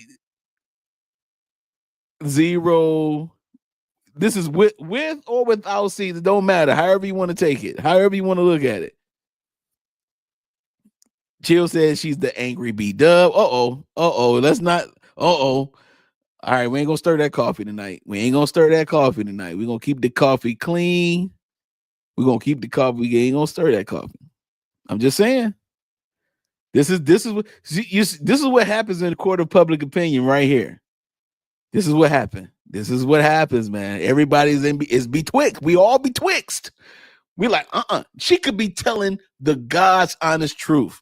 I'm not a co-conspirator now. I'm not a co-conspirator to Rico. But you could be telling the God's honest truth, right? But if you present it like this, when you do the Chris Farley, okay, yo, man, this is what it looks like. Indy Love won't smoke. She said, we stirring that coffee tonight. We gonna stir that coffee. Let's go, y'all. Go ahead. No, it's over to you. Go ahead. Go ahead. Yeah, go ahead, Courtney. It's just for you to respond to what Jaguar has said there. What is she saying? All right, Jaguar, do you want to just take Courtney through it again, just to give him a chance to really maybe 1 point at a time. One point at a time. I done muted up. I done said what I had to say. I meant every word that I said, and I'm gonna stand on it. Because see, what's about to happen is if he keeps flummadilling and sitting here playing possum, I'm just gonna have to play chicken with him. And I promise you, I don't turn off the road. I don't. I'm gonna mute back up. But understand this. I asked for what I asked for. It's either you gonna give it or you not. The things that were published in that book are things that those children should never have heard. Any of them. Especially those girls. Nothing wrong with passion about truth. That's true. That's true. How dare you? And there is no way in the world Kim Porter ever gave you the permission to slander her husband. No way. Hold up. She would never have allowed you. You want to be talking about Jaguar? Yeah, let Courtney respond there. So it's you coming on. Let me explain Courtney. On the TD Jakes needed some water for a sermon he about to do. Let's go. You're fine, Courtney. Go. Whatever you're saying about Kim Porter book is what you saying. I did not say anything because I never wrote the book. So you coming? I'm no witness of anything. I wasn't never at no party. or I never had no whatever they saying. I'm going by what you're saying. What do you mean you going by what I'm saying? I didn't write no book. I didn't publish no documents. Up until today, no one has ever heard me say that I even had my own access to what was actually written down. I've never admitted that. And I'm actually putting my life on the line right now doing it. And I'm putting some other people in jeopardy that I care about. But I'm doing it for what's right. And I'm just going to have to stand on that. You can retract, you can detract, say whatever you want to say. You had some very specific things to say about I'll be sure. I, as his friend, am asking you give him an apology. That man has been doing enough. He's been doing enough. Listen, to the anniversary of Kim's passing is in just a few weeks. Did you talk to him after she passed? I did. And I was there after the first coma and the second. I don't know who you think you are, but you are no one's friend, sir. I'm no one's friend. I'm not your friend. Well, no one. I was your friend. My man said I ain't your friend. Oh God. Listen, man, he jumps in when he needs to jump in, I guess. He said, I ain't, that's right, I ain't nobody friend. I ain't your friend. I ain't nobody else's friend. I ain't TD fakes out here, dog. Oh my God. Woo. Or never Gene friend. You understand? You are no one's friend, sir. Right. Because what you guys have done with that book, is try to tarnish a woman who put her life on the line. Y'all want to write a book? Write a book about everything she did do. That's the book she. Hold on, Jaguar. Do you know how many girls she stuck her neck out for throughout the years? No, you ain't talk about none of that. Or how she put her life on the line to help Cassie do everything that she's doing right now. There's so much more to her story that was not talked about. That woman with you, when you made her sound like a common drug addicted slut. Whoa. That wasn't. I haven't wrote nothing in that book. Hey, look at her face. Look at her face. Look at her face when he said I did not write anything in that book. Look at her face, dog. Face. Her face, though. After she go off, he says one thing. I did not write nothing in that book, and she goes in. Okay, her face is like drug addicted slut. That wasn't. I haven't wrote nothing in that book. It was printed. You are I can't hear you. I can't hear you. You are nobody's friend, sir. I'm muting up. She go back to the. You see that? Oh, wait a minute. He says he didn't write anything in the book, and she's going back to you're nobody's friend. You already said that, Jack. See, come on, see, man. You gotta listen to what people not saying sometimes, man. I'm telling you, you gotta listen to what people are not saying, yo.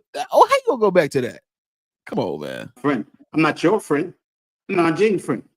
I know nothing of you. I can't hear. She's muted, Courtney. So, do you want to just tell the viewers what's happened to you in the past couple of days regarding this grand jury attendance? Oh, since then, my phone was taken from me. What I had in it was sent to me. Jaguar is off the hook. Right now, I'm tired. I don't want to be here. The gag war that I shouldn't be talking about what's going on. I was not a witness for Sean against him. I'm here only for my friends. Tupac Shakur. That's the only one I'm here for. That was taken away from here. And that just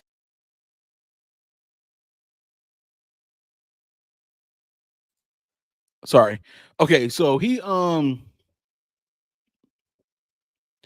said that he wasn't there to testify against Diddy per se. That's what he said. That's what he said.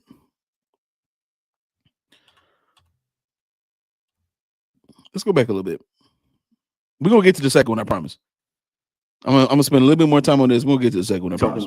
About what's going on. I was not a witness for Sean against him. I'm here only for my friends. Tupac Shakur. That's only So him mentioning Tupac, even though it sounds like a clout chase, I ain't gonna lie, it does. It really does. But at the same time, like why would he bring it up in this instance when it comes to Diddy for whatever reason? And again, a lot of people have alleged that Diddy has something to do with Pac's passing. So, you know, he may have mentioned that because of that fact, or that, well, not fact, but because of that allegation against Diddy. However, it's interesting that he brings up Pac though. It's very interesting. And look at, she about to just go in. Only one I'm here for that was taken away from here. And that Did you just say Pac? Yes. Oh, you a whole clout chaser. Hold up. I'm not a clout chaser. No. You wasn't saying nothing about nothing. No. I'm calling Meech. We're gonna talk to somebody who actually knew Tupac. Meech. Who's I'm saying? sitting here with the Courtney Burgess guy. Oh, that's dope. Good with it. He said he's doing everything he's doing for Pac. Oh, that's my nigga. That's what's up. Pac is my brother. I know Pac is your brother, but I don't understand. Look. The phone call ain't going right. The phone call ain't going right. I know she calling Big Meech. I know who Big Meech is. Big Meech is from Detroit. We know who he is. Trust me, I'm from Detroit. All right, we know who Big Meech is. Listen. He came on the call like, "Oh, that's what's up, my brother." That's what she said. She called him Meech. She about to. I think this the part where she bring Meech name on the phone. Oh, that's dope. Good with it. He said he's doing everything he's doing for Pac. I think this is Meech. That's what's up. Pac is my brother. I know Pac is your brother, but I don't understand how this book with Kim Porter got anything to do with Pac. Oh, my bad, Big Mitch. My bad. Sorry. Interesting. Yeah, my What bad. does this Kim Porter sex stuff got to do with Pac? My fault. How you getting justice for Pac? My fault, yo. I thought she said Meech. I'm like, dog, if she says something about Meech, bro. All right, never mind. He just got home. My bad. All right, my bad. Look. Talking smack on a woman's body count after she did. Yeah, right. That's crazy. Yeah, what's up with that? Meech, what you talking about? He's asking you what I'm asking you.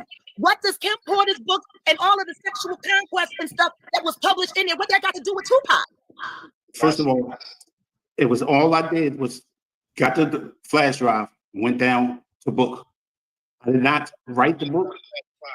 Exactly. Ain't nobody fitting to slander Pac. Nah, we can't. Okay, so there is no slander, first of all. Second of all, it is possible that you don't know what he might know. She is so out of the realm of being rational that she's leaving out the idea that it is some things that he might know that you don't know. Instead of you automatically categorizing this dude as a clout chase and all that kind of stuff, actually probe him. Ask probing questions. If you're that curious about what he's saying, if what he's saying doesn't make total sense, if he coming out the blue with just on anything, why wouldn't you probe him? You would be the best person to probe this guy. You would be the best person to probe this guy. You know what I'm saying? Because at the end of the day, I thought Demetrius. I thought it was Big Meech. My bad. But you are the person with all this information. Why wouldn't you probe him to see if he knows something that you may not know? Again, he may not know much. He may not know much. But to come in as if you about to son him, I don't understand. So, this is crazy right now, man. She's going in. She's going in with just accusation and already coming in with I know more than you and you clout chasing, and she already put him in a certain she already compartmentalized this guy. You know what I'm saying? Now, granted, he doesn't know when to jump into a conversation. All right. He is very bad at jumping in conversation. His conversation game is terrible. He need his lawyer on this live right now, on this video, whatever, because he can't get a word in. Okay. He can't get a word in, man. do that shit. That's how. Who does that? Fuck Kim Porter. That's how he feels about it. That ain't one thing ain't got nothing to do with the other. You clout chasing. This is producer. Hold up, Jaguar. Let me let you talk. Come up here now that you done. Hold up. And this got nothing to do with none of this. I gave you respect. I gave you a spot. Don't. Hey, Carry on, Courtney. I'm gonna mute up Meech. Yeah, he said he wouldn't. She said Meech. Oh, didn't you just hear her say Meech? I'm gonna mute up Meech. I knew I heard that. I knew I heard right. Wait a minute, man. She didn't say nothing about no Merch or Mitch. I heard her say Meech. I know my ears work very well. Hold on. I'm gonna mute up Meech. I'm gonna mute up Meech.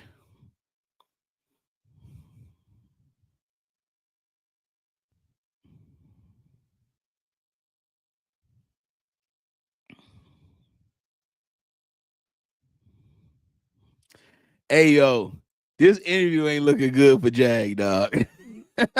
This interview ain't looking good for Jag. First of all, she said Meech just now. I'm going to mute up Meech. She said that just now. Yo, let me tell you something. This don't sound good for her on this one. Even though my man has said literally 4 words, and one of those words was like a half a syllable or something like that. He hasn't had the opportunity to say anything. But let me tell you something right now. This right here, okay? Something ain't right up in this boy. I'm gonna tell you that right now. Something ain't right now. Her need. I understand there's more than one Meech, but I'm just saying she said Meech. Somebody told me that she said Mitch. I'm like, no, I thought she said Meech. But her need to control a conversation is scary. Let me tell you something. A person that needs to control anything, they also have a level of fear. Control is a direct connection to fear. When a person, if you're in a relationship and a person needs to control, not just be nosy about what you're doing, but control what you're doing, where you're going, and all this kind of stuff. When they need to control it, there's a level of fear. And when you're able to tap into the fear of the person, they become protective of themselves. They become defensive. So now you're like, wait a minute, this person acting real strange right now. What's going on? And her need to control the conversation and the narrative of the conversation, it leaves room for curiosity to be like, what is going on? What is going on? You see, so this is the reason why when you're listening to a person and they are animated like her, it can be called passion. I will give you that. Yes, that's a level of passion. But from where? From what place? Everything comes from a place. Why and where did this passion come from? For what reasons? And it could come from a trauma, because you can't get rid of trauma, but you can definitely control triggers. You could definitely not control triggers, but you could definitely discipline your triggers. But you can't change the outcome of the trauma. But for whatever reason, if you're trying to control, you are obviously fearful of something, and you have to have you can be feared. It's a fear of losing. It could be a fear of lonely. It could be an extreme fear, like almost a phobic type fear, where you need some control so bad that you have to actually control other things and people around you to feel quote unquote safe. You see what I'm saying? Now, some people are in relationships like that. This is not a relationship channel per se. However, we have some knowledge. We do have some knowledge around here, okay? And when you're seeing something like this, when I hear this, when I see this, it's if I had 10 red flags, it's like 9. It's 8 red flags for sure.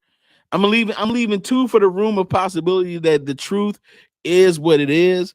But there is a flag fest going on with this presentation. There's no way in the world that the control of a conversation needs to be like this. Let me tell you something. That podcast that should be on with the blue couch, is it called Real Street Talk? Or somebody posted it in the chat earlier. I'm sorry, I can't remember who did. But she even talks over the interviewer. Now that's a sign of disrespect. First of all, I let you in my house. You just gonna go straight to my refrigerator and start opening up the door, getting food? I will escort you out immediately. You're done. You can't come in my house. I got to meet you out. You can't come to my crib. If I bring you into my space and you just go in my Frigidaire and just grab all the turkey meat, all the whatever it is, real street life. There you go. Appreciate it, Natasha. Thank you. Real life street stars. There you go. Thank you, Mechanical Mastermind. I appreciate it. If you come in my house and you just start raiding my refrigerator, you disrespecting me. You're disrespecting my space. So obviously you got a problem. Once I see the disrespect, then I have to make a decision to handle that, to set a boundary on that. You can't just come in my house and get in my Frigidaire, dog. You can't just come in my crib and start putting your shoes on my coffee table. Just because I say make yourself at home, it doesn't mean to go crazy stupid. This is what I get from Jag. The vibe I get from her is a visitor that outstayed their welcome, and now it's time for them to leave. And she's one of those types. And she could be telling the truth. This is how powerful this is. She could be telling the God's honest truth, YSL, right?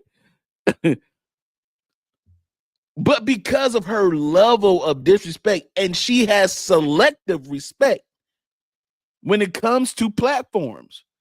Piers Morgan, she didn't do none of this. She didn't have to mute herself or anything on Piers Morgan. Piers Morgan gave her a platform to speak. And then when he spoke, she quieted up. She was quieted it up. Okay. And then all of a sudden, on other platforms that she's very comfortable in, she just dismisses that whole level of respect that she gave to Piers Morgan. She don't give no respect to my man from Real Life Street. Real Life Street Stars.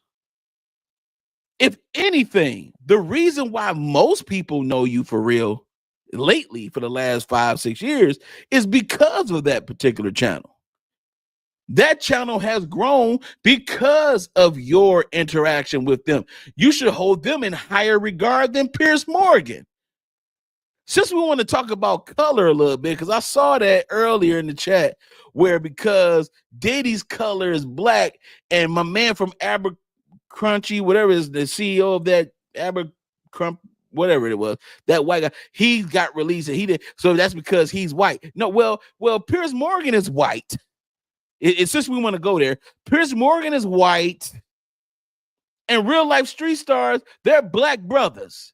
You give them less level of respect than you do Piers, and they actually put you on. You was put on one time by Jay-Z years ago with Song Cry, because you was the one that did the live. You the one that did the unplugged version as well as the album version. Yeah, we keep receipts too, Jag. Oh, thank you. My bad. Amber, Comby, and Fish. Thank you, babe. Because I don't even know nothing about that. I can't fit their clothes anyway. But let me tell you something. You got to give the brothers on Real Life Street Stars more respect than you give Piers. Even this man. Give him more respect. These platforms, you got to give respect. You got to be the same. You got to have the same level of energy, man. That lets me know that you actually at peace with yourself. I know that you at peace with yourself when you can maintain your level of peace within you. You feel me? If you let people just go in and off on you like that, and then they trigger you so much to the point where you start having to retaliate, and sometimes you're not even retaliating, you playing bully ball. You going after them first before they get to you. Now you got real problems, man. You can't. If I was to do an interview with Jag, you can't over talk me on my platform, man. You can't. You can't do it.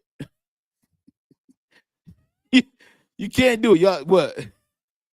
Not I can't fit their clothes. I can't KP. I'm a show brother, dog. I don't care. I ain't trying to go to no Amber what's the name? Amber Comey Finch. I don't care about none of their clothes. That's just like your boy Shannon Sharp, that Lululemon. He need to let it go. All hugged up. Hey, bro, you need to breathe, brother. I gotta breathe. All right, never mind. Here we go. All right, let's go. I love y'all, man. He said, yeah, he said he wouldn't do that. Apples and oranges. You've been warned. I'm gonna tell you just like this, Jaguar. I don't care what you got to say. You've been warned. Big Meech. Oranges. Could I talk? Could I talk? She just said Big Meech. There's only one Big Meech, y'all. Hold on. There's only one Big Meech. Even he just said Big Meech. There's only one Big Meech, and we know who that is. That's BMF. Ain't no other Big Meech. Yeah. Say something. Go on, Courtney, respond. I can't respond. How you hear what she's saying? Do you want to just respond to what you heard, the conversation on the phone? I'm gonna let her go ahead and do it, and I do what I got to say. Because Jaguar, she's off the hook like she always been. She's a failure to the industry because she only got far as she got, and that's this high. Well, wait a minute, Meech. Now he's talking about my career. You know what I'm saying, Meech? I don't know you, and I don't know you, Jaguar. Senior, sir. What do you say? That like he said, that don't mean nothing. That you don't know him. Everybody relevant does. Question is, why don't nobody know you? Because you know what? I'm not a clout chaser, like you say. You are clout chaser. You just brought up Tupac name, and he ain't got nothing to do with this book. Because I don't have nothing to do with the book, but publishing it. That's what should not have been included in that farce. Tupac's name should not be included in that farce. That woman's personal life has nothing to do with the legacy of Tupac. Cut it out. Listen. Cut it out. No, you cut it out, Jaguar. Jaguar, you the one clout chasing. You the one clout chasing. Oh, you wait, hold up. Producer and friend. That's my friend. That's not a clout chase. You clout chasing because nobody. How you Courtney been in jail for 30 years? He been in jail for somebody that know Pop. Who knows you? I know Pop. You heard him say he been in jail for 30 years. That's definitely Big Meech. Thank you. Why did he say? What is going on right now, dog? It's getting crazy right now. Hold on, man. Let me go back for a second, though, dog. Let me go back for a second, though, man. Let's go. You clout chasing because nobody. How you Courtney been in jail for 30 years? He been in jail for somebody that know Pop. Who knows you? I know Pop. He know me. Yes. Let me just jump in here for a second, right? At the risk of my own life. So it sounds like, I'm sorry if this is not meant to come out patronizing or anything like that. So Jaguar, your response is to what has been put in the additional segments of this book that exposed a lot of the alleged activities of Kim, her kids seen it, all the rest of it. Courtney, you're denying even having any part in writing that segment, and I believe, and I'm just taking this from what I took on board when you said you were doing this for your friend Tupac. I believe you meant handing over the drives and doing your part for all of this. I'm not taking sides. I just want to make that clear. Okay, I'm not taking sides. Okay, I can feel your eyes burning through me, Jaguar. I can feel them. Right. So is that? Oh, she's pointing at me now. Like, is that where we're at, because I feel like when you said you were doing this for your friend, it was the broader actions, and you're not a witness. You were called in to hand over evidence. At no point are we saying that you witnessed or were any part of the evidence gathering or anything like that. I'm not trying to give anyone a way out of this. I'm just saying, from me, it felt like when you said you were doing this for your friend, you meant walking into the court and handing stuff over. And I feel like Jaguar is saying that she is raging, rightfully so, about what was put in that book. And you're saying that you never put it in the book. So I'm going to step back now and hope that I didn't say anything wrong. No, you didn't say anything wrong. Hold on, man. First of all, okay, wait a minute. I'm sorry, y'all. Give me 1 second. This whole situation is nasty. She's on the phone with somebody while an interview is going on. They talk about Meech. First of all, the actual issue between Pac and Diddy goes back to the 90s anyway. Okay. And if there is some type of interaction that Kim Porter had with Pac for whatever reason, it's possible that she told somebody about that or wrote about it or whatever the case may be. Jag, you don't know everything on every level at the same time. And see, I think that's the thing. This is the reason why I'm saying she's only talking.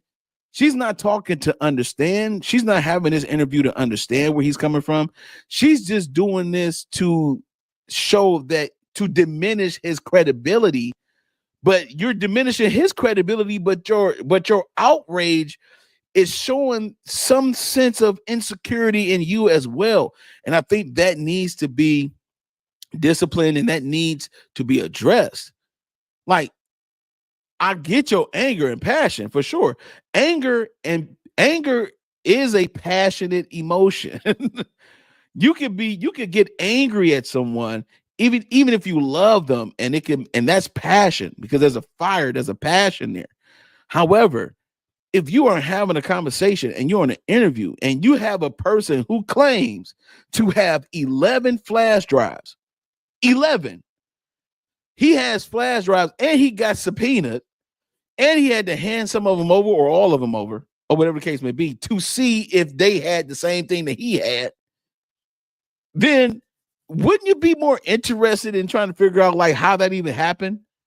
Because you already stated that you're interested at the fact that nobody subpoenaed you to be a witness before the grand jury. Why do you think that is? You're unhinged. You're unhinged. The prosecution, like, man, we don't trust your behavior. We trust your information, but we don't trust your behavior, though.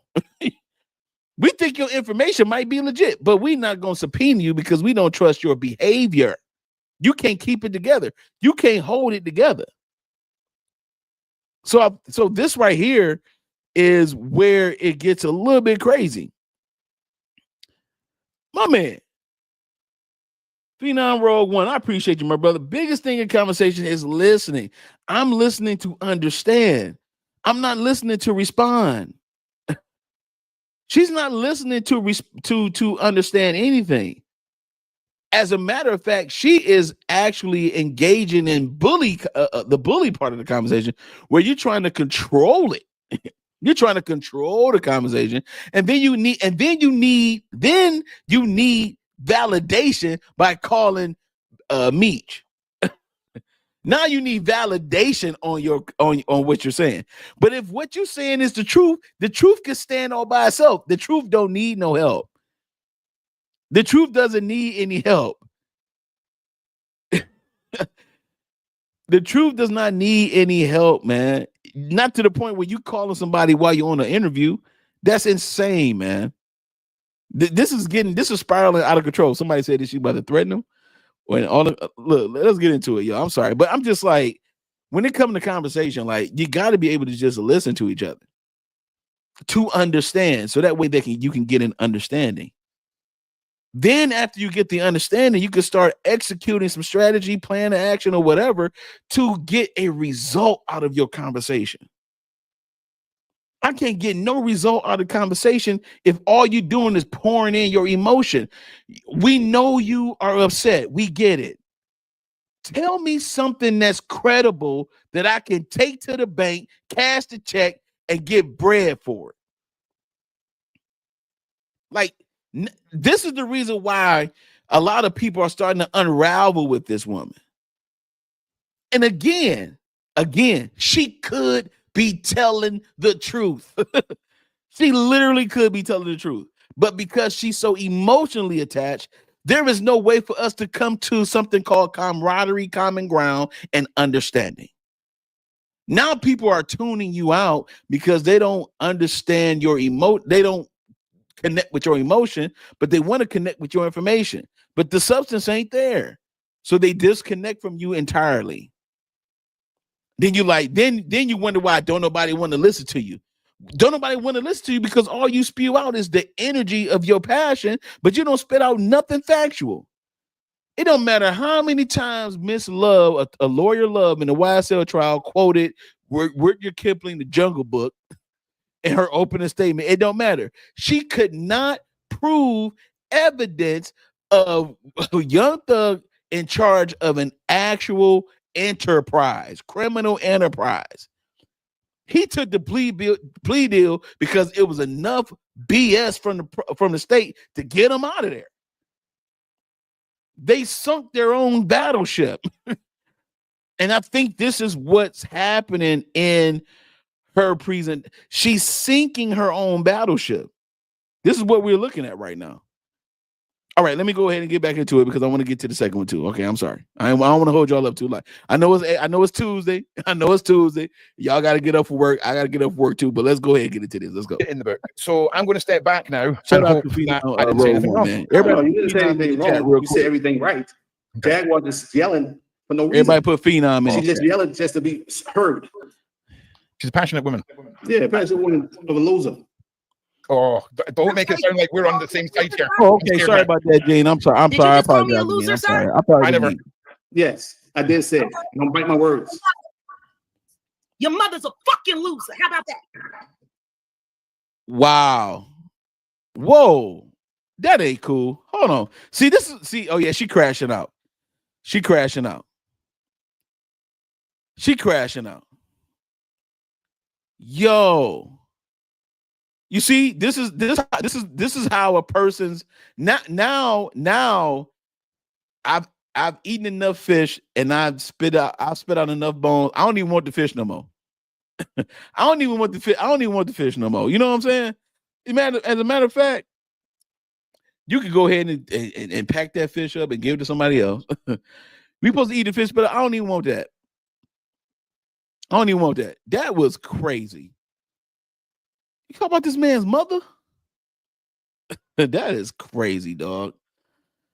And thank you, and again, Gene, thank you so much for the clarity on that big on the Demetrius Merch ship, who was the music producer for Pac. I get it now. I got it now. I'm sorry. My recollection. I apologize. I thought I heard Meech. I thought I heard he said jail for 30 years. So that was Meech. But I get it. I got it now. Thank you so much. And so his mother passed away. So his mother has passed away, and she said, "Your mother's a effing loser." How about that? Yeah. See, this is what happens. This is what happens in a conversation when you talk to somebody. When you're having a conversation with somebody that's immature, they start hitting below the belt. Okay, they start hitting below the belt. This is why when you're in a relationship with somebody, you got to make sure that you never, if you care about a person, care about them, you don't hit below the belt. As soon as someone in a relationship hits below the belt, then all of a sudden there's a level of respect that's been lost, and you cannot take back what you say. You got to be careful with what you say, man, because you can't take those words back.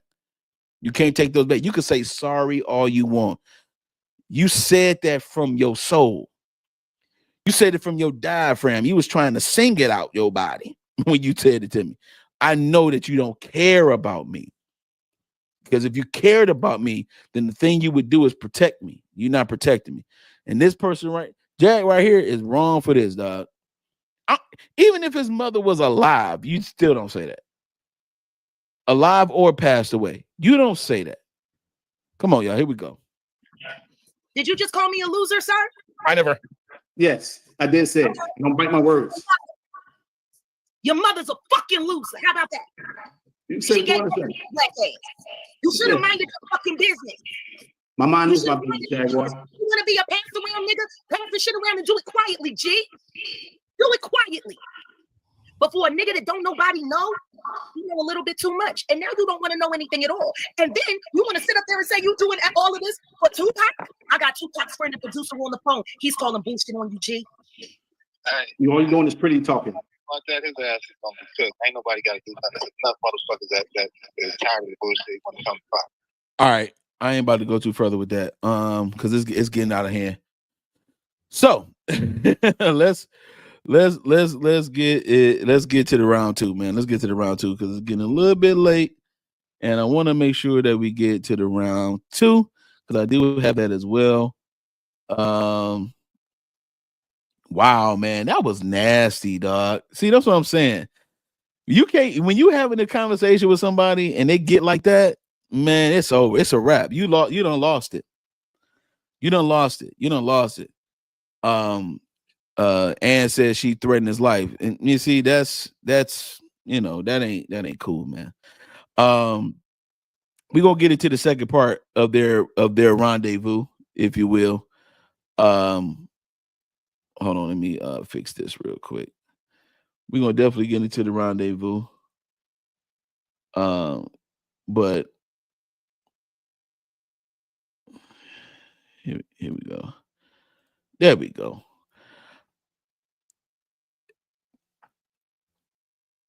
This is something crazy, man. This is not cool. This is not cool, man. That was not cool at all. And we don't rock like that. So, but we're gonna get to the part two because it was crazy. The part one was crazy. Let's not go too deep into details, and if we can, you know what I'm saying, please drop that comment if you can. All right, I ain't gonna put it on the net because YouTube will get on your boy, and I'm already demonetized. All right, so help me out with that, please. All right, I don't want to have that in the chat, but that particular comment, but I did hear that. I definitely did hear what he said about that. But this is something that, you know, people, this is something that people do in conversation, man, when they losing or when they don't really have a mature leg to stand on. They start hitting below the belt, they're involving other people and all that kind of stuff. See, this is what happens. This is what happens. Somebody get into a fight and they like, oh, I'm gonna get my cousin to beat you up. I'm gonna do this, you know, I'm like all that kind of stuff. Like, this ain't, you see, you get other people involved. Now they involved because this is your conversation. This has nothing to do with the producer. Just even though my man mentioned Pac, this has nothing to do with him on the phone either. Why are you involving people? Thank you, Ann. I appreciate it. Thank you. Why are you involving people? You know, why are you involving people? That is not a productive conversation. She wasn't trying to be productive at all with this conversation. Let's get into the second one real quick, man. We got a few more minutes, man. We're gonna get into this real quick and then we're gonna get up out of here. Let's go. Hey, as promised, it is Jaguar Wright versus Courtney, round 2.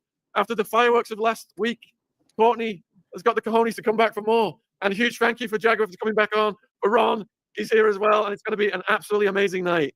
How have things been last week? Hey!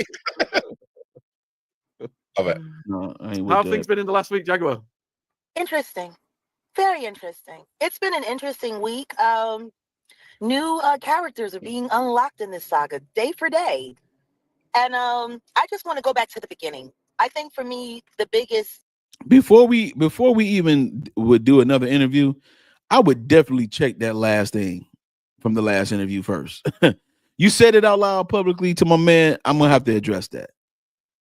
You know, obviously these gentlemen, I don't know them like that or whatever, but there has to be a level of standard on your stuff, and I would have to address that first. You know, there got to be some type of standard first, man. So, and that's the reason why she didn't trip on the Piers Morgan show, because there's a level of standard over there, and she knows it. The biggest accomplishment in this journey to get to the bottom of the truth and to get to the bottom of who the real bad actors are, so we can start wrapping this up and focusing keenly past the disinformation on what's important. I want to say salute to my good friend, D. Haven.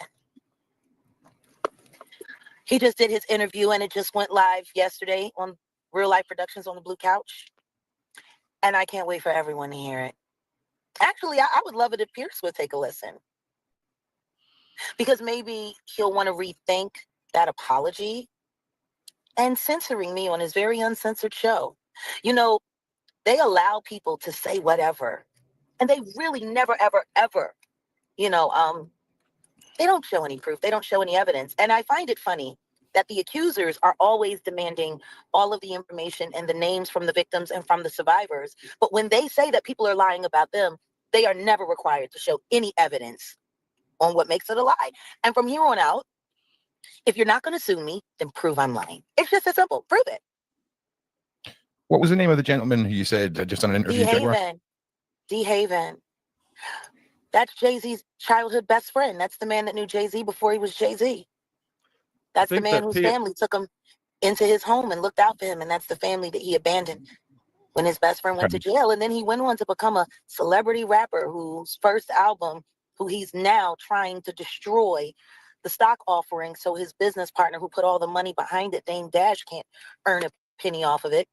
Turns out, Reasonable Doubt, the entire album, was nothing more than D. Haven's actual diary that Sean Carter put on as a persona and became Jay-Z.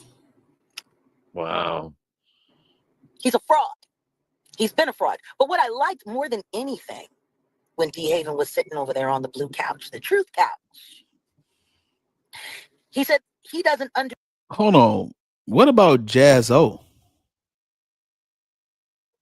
I understand D. Haven and all. What about Jazz-O? I'm pretty sure that Choke No Joke exposed the fact that Jay-Z didn't even know how to rap until he met Jazz-O. And that's fact. That's hip hop history right there. That's actual fact though. What is going on right now, man? She's bringing up somebody that had nothing to do with Kim with nothing. She have a disdain for Jay-Z for sure. Listen, again, she could be telling the truth. I'm not ruling that out. She could be telling the truth. But dog, this right here, man. It's like you have these stories or things without showing anything. Like even if the fact that my man Courtney B published the manuscript, never wrote anything, but just published what he got, he actually gave out something that was still sought after in a sense for some type of proof. I mean, something, and having these things would help your credibility too. You know what I'm saying? Just the fact that you've been saying stuff for so long, then all of a sudden it was Diddy's time now to be indicted. That alone does not say that you're credible, because everybody knew that he was headed in that direction anyway, with or without you saying anything. So your credibility upon Diddy's arrest is null. It's null. Okay. Whereas what happened to you? That's why we ask a person, when did you experience a racist issue? What racist issue happened to you? When did you experience racism? They will make up something to try to act like they experienced racism. When a person experienced abuse, racism, or whatever, they know exactly what happened, when it happened, what they was wearing, what the other person. They have vivid memory of that because that's called traumatic experience. We need more receipts, baby girl. Okay, I'm just saying. I'm again. what she may be saying is the God's honest truth. We need more than what you're saying, though. Because when a person have a traumatic experience, they don't forget it. I have had several traumatic experiences. I will never forget them. And I can talk about them without being triggered because I'm healed enough to talk about it. But I still remember what happened and even what I did. So, hey, man, we need a little bit more info, baby girl. That's all I'm saying. We need a little bit more. All right, a little bit more. Let's go. Just saying, they asked him, did he think if What up, Jay-Z bro? would be next? And Appreciate he you said, no, coming I don't through. see how, because he's one of them. Everybody put Survivor in the chat. He Put said he makes Survivor in the chat, choices and please. movements and everything just like a federal agent. All of his friends are federally protected. And he said, but I don't know. He said, because when Jaguar says things, he said, I wouldn't counter out just yet. So is this Ronnie Bo? What Ronnie Bo said? No, D Haven. Yeah, we're childhood best friend. Yeah, we're hold on 1 second, y'all. I'm sorry to keep cutting off. Give me 1 second. While y'all putting in Survivor, put Survivor in the chat for me. Shout out to my boy Phenom. Hey, yo, he said, I feel like it's like 20% to her claims, but instead she's the type that'll paint the whole person in one broad stroke and one color. No details. No details. Just one broad stroke, and then I want you to believe my broad stroke. We need some essence. Like your girl from Boomerang said, we need the essence. We need the essence. Shout out to Phenom for that, man. Great comment. Great comment. Let's go. We're currently projects. I think we're currently reaching out to D Haven, if I'm being honest with you. I think Shane's Well, if already. you want to reach out to D Haven, I can just call him and give him your number. We did. Yeah, thank you. Oh, you got work the number? too, yeah, we got it. Shane's got it. My friend. Yeah. That's Shane's job. Projects. And shout out to the Silent Kings. You know, when D Haven got home from prison, he made it his business to rebuild his community, to rebuild where they came from. You know, people hear that chorus, you know, cough up alone, where I'm from, Marcy, son, ain't nothing nice. That was a big anthem, and it was, I think, taken as a battle cry to what they had survived. But when you really think about that lyric, cough up alone, where I'm from, Marcy, son, ain't nothing nice. You know, if it comes out of one person's mouth, it could be a sign of, oh, look at all that we survived. But if it comes out another person's mouth, it might mean, I don't ever want to go back there again. I tell you what, you got to look at the character of a man that's afraid to go back home. I'm not afraid to go back home. People get afraid when I go home, but I'm never afraid to go back home. You got to ask yourself that. Why are people working so hard to cover up the very real details of their life that they've worked so hard to convince people don't exist? Only liars do that. And usually, if you scratch a lie, you'll find a thief. And anybody that can steal can definitely take a life. Sometimes they'll take a life just to cover up that stealing. That's the problem when you start breaking God's laws and you start breaking the commandments. You know, anybody who really believes in the word, they'll tell you if you break one, you're likely going to break them all. Because it's all symbiotic. It's a domino effect. You start coveting someone else's life. You start wanting their life. Not what they have in their life, but what they have in their life. And then you start wanting to be that person. You start wanting to see yourself as that person. And now you want to erase that person. You want people to only remember you. It goes on, and thou shalt not bear false witness. Thou shalt not steal. Thou shalt not covet. Thou shalt not commit adultery. Stop messing around in people's marriages. You know, to sit there and hear D Haven talk about how him and Sean are both godparents to one of each other's children, and that those relationships have been just put aside almost to maintain his illusion of grandeur. It's I don't know, Alex Spiro, are you sure you want to call the things that I said about Mr. Carter demonstrative lies? Do you know your client as well as you think you do? I don't think so, sir. I don't think so at all. And if I got to kick over every rock that leads to the origin of what we now know as the Jigga Man, I will.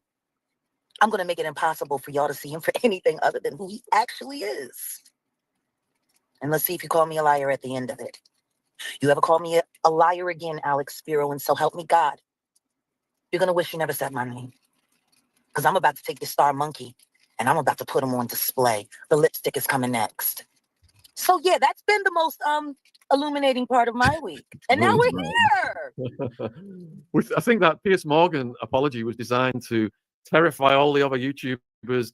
And then All right, this is after the Piers Morgan apologized. I don't know why he apologized, but I'm not going to apologize for what I say on my channel, man.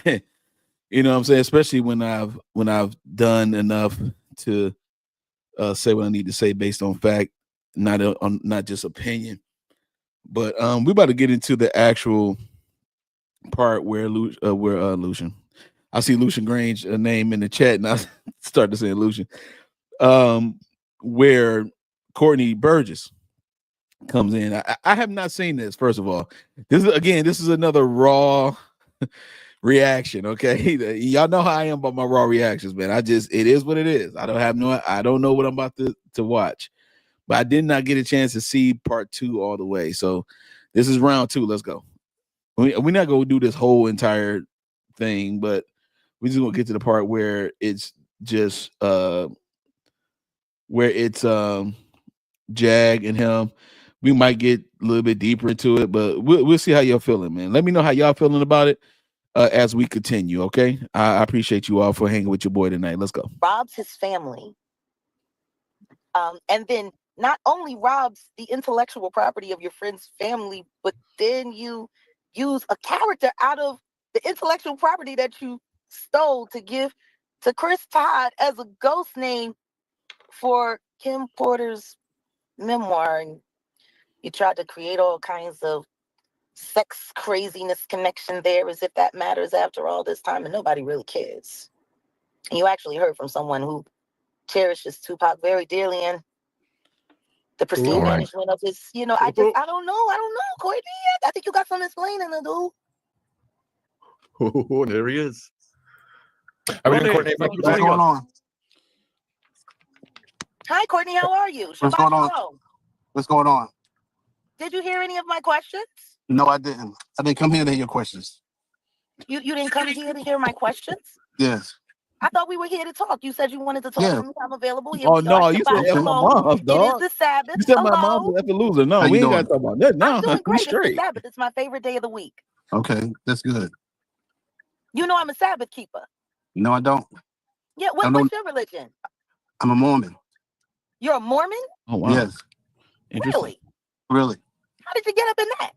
Because I did. Can I just turn your cameras? Short answers, bro. Can you guys just turn your cameras the other way for me, so you guys are sideways if it's possible? Just there we go. There we go. There we go. Beautiful. Let me post up because I'm, hold on, let me get I got you, Jack. Don't worry. Thanks for coming back as well, Courtney. Just before we get Courtney, do you like my background? Oh yeah.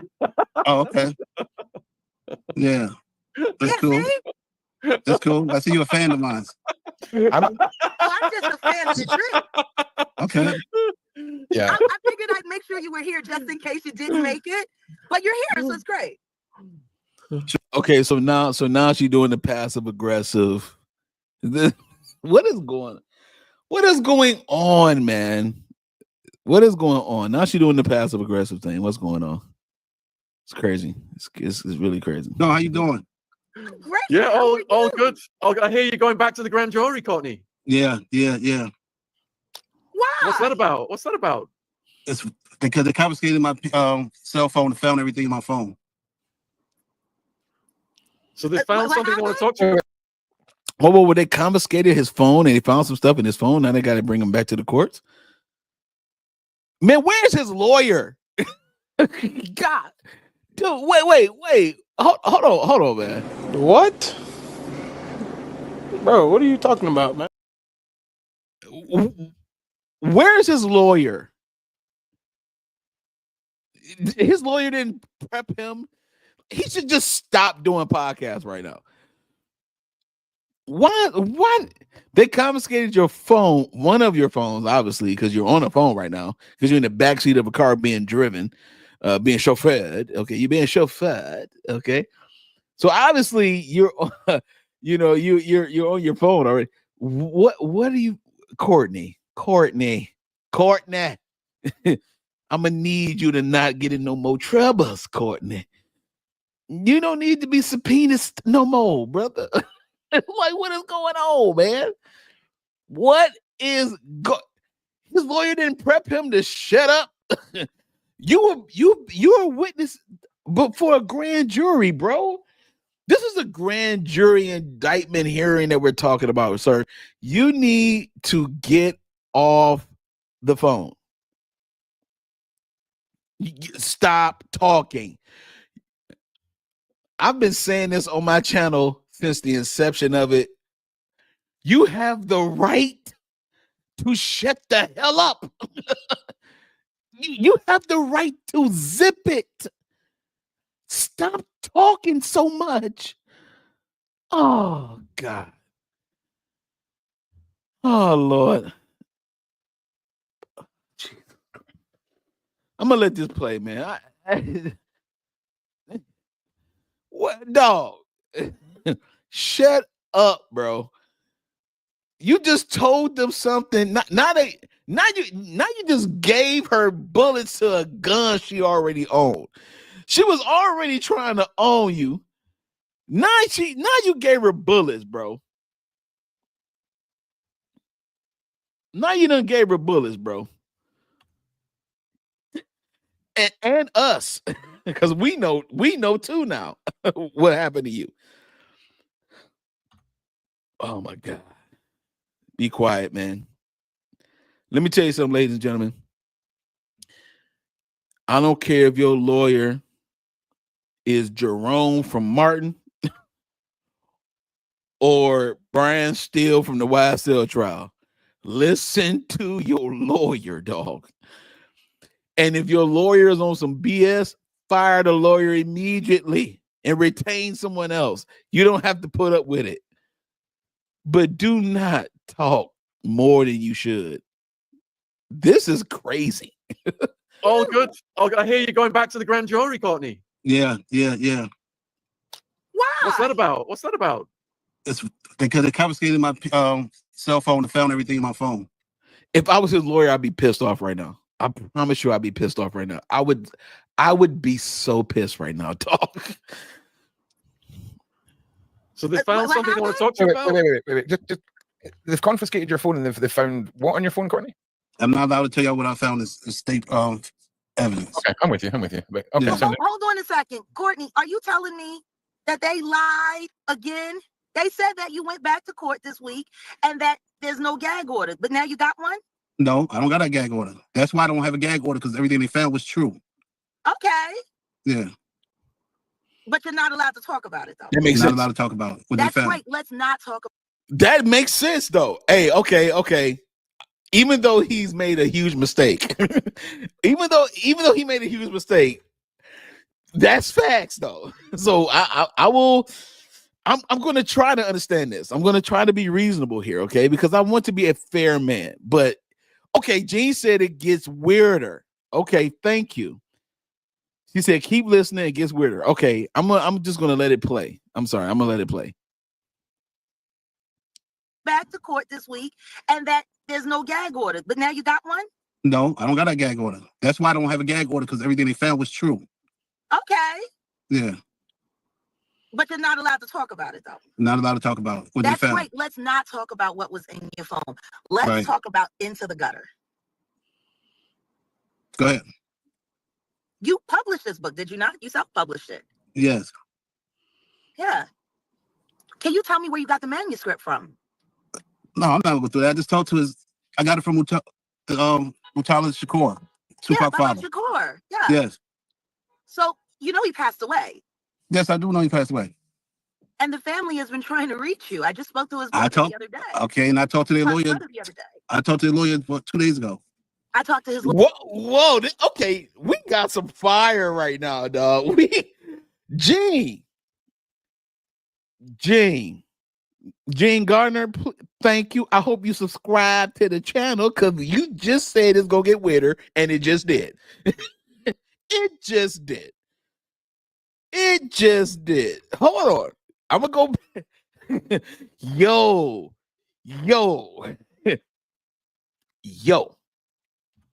Hey man. Hey bruh. This information is wild. I might have to clip this live, dog. I gotta clip my live now because y'all done got me all stirred up. You got me all stirred up. You feel what I'm saying? Jeez, oh Pete. Let's go. Yeah. Dang. Yeah. Can you tell me where you got the manuscript from? No, I'm not gonna go through that. I just talked to I got it from Mutala Shakur, Tupac father. Shakur. Yeah. Yes. So you know he passed away. Yes, I do know he passed away. And the family has been trying to reach you. I just spoke to his brother the other day. Okay, and I talked to their lawyer. The other day. I talked to the lawyer 2 days ago. I talked to his lawyer last night. Okay, Jeff. Dinner. Jeff. Yeah, I spoke to them last night. Okay, what did he tell you? You want to know what I thought that was interesting? Have you ever worked with him before? Does Ariel work with them? Work with who? Tupac's lawyers. I don't know. Family's lawyers. Does Ariel work with them? I don't know. I mean, she's your attorney. Yeah, but I don't ask about the clients. I know she's very skittish about who she represents and doesn't. But my thing is, I'm trying to understand okay, this whole thing this acting gig that she got doing right now is mad creepy, dog. I'm not even gonna lie. This is so mad creepy. And I'm going back because I want us to just be able to understand this all together. I'm sorry to be cutting off. I apologize. I know y'all probably tired of me talking, but I do have to talk on my channel. But this is absolutely insane. This is absolutely insane. This right here, dog, is absolutely insane.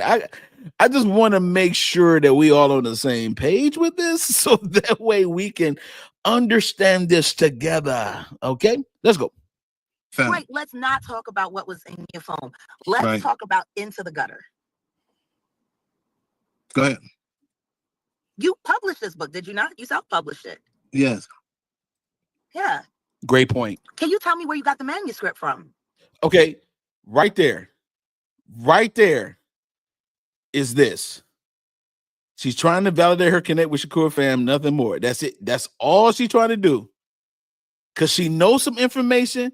It doesn't mean she personally know the information. There is a such thing called hearsay. There is a such thing called hearsay. There is a such thing called hearsay, man. You can get information from anybody, and that's hearsay. Yo, man.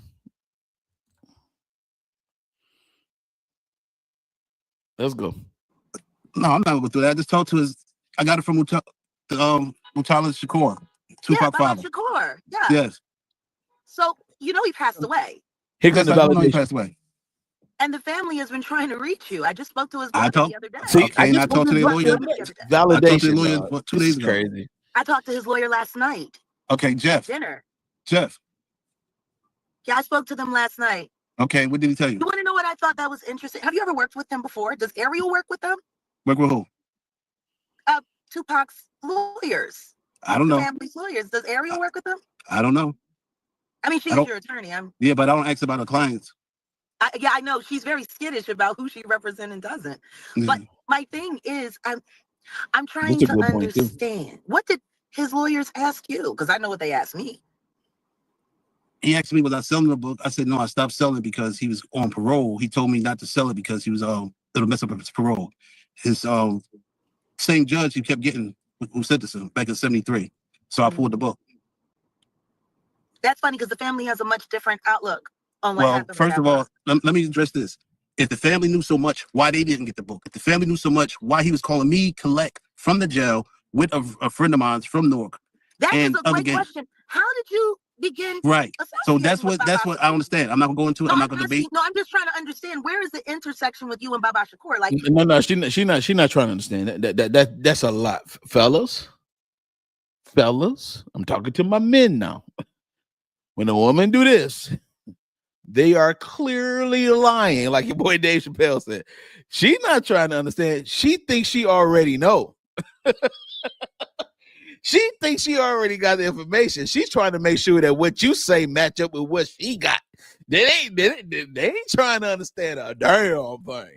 And yes, ladies, I just told y'all a secret, and I'm going to continue to tell those secrets, okay? And I still love you. Hey, I still love you, but you're wrong, okay? You're damn wrong on this one, all right? Let's go, man.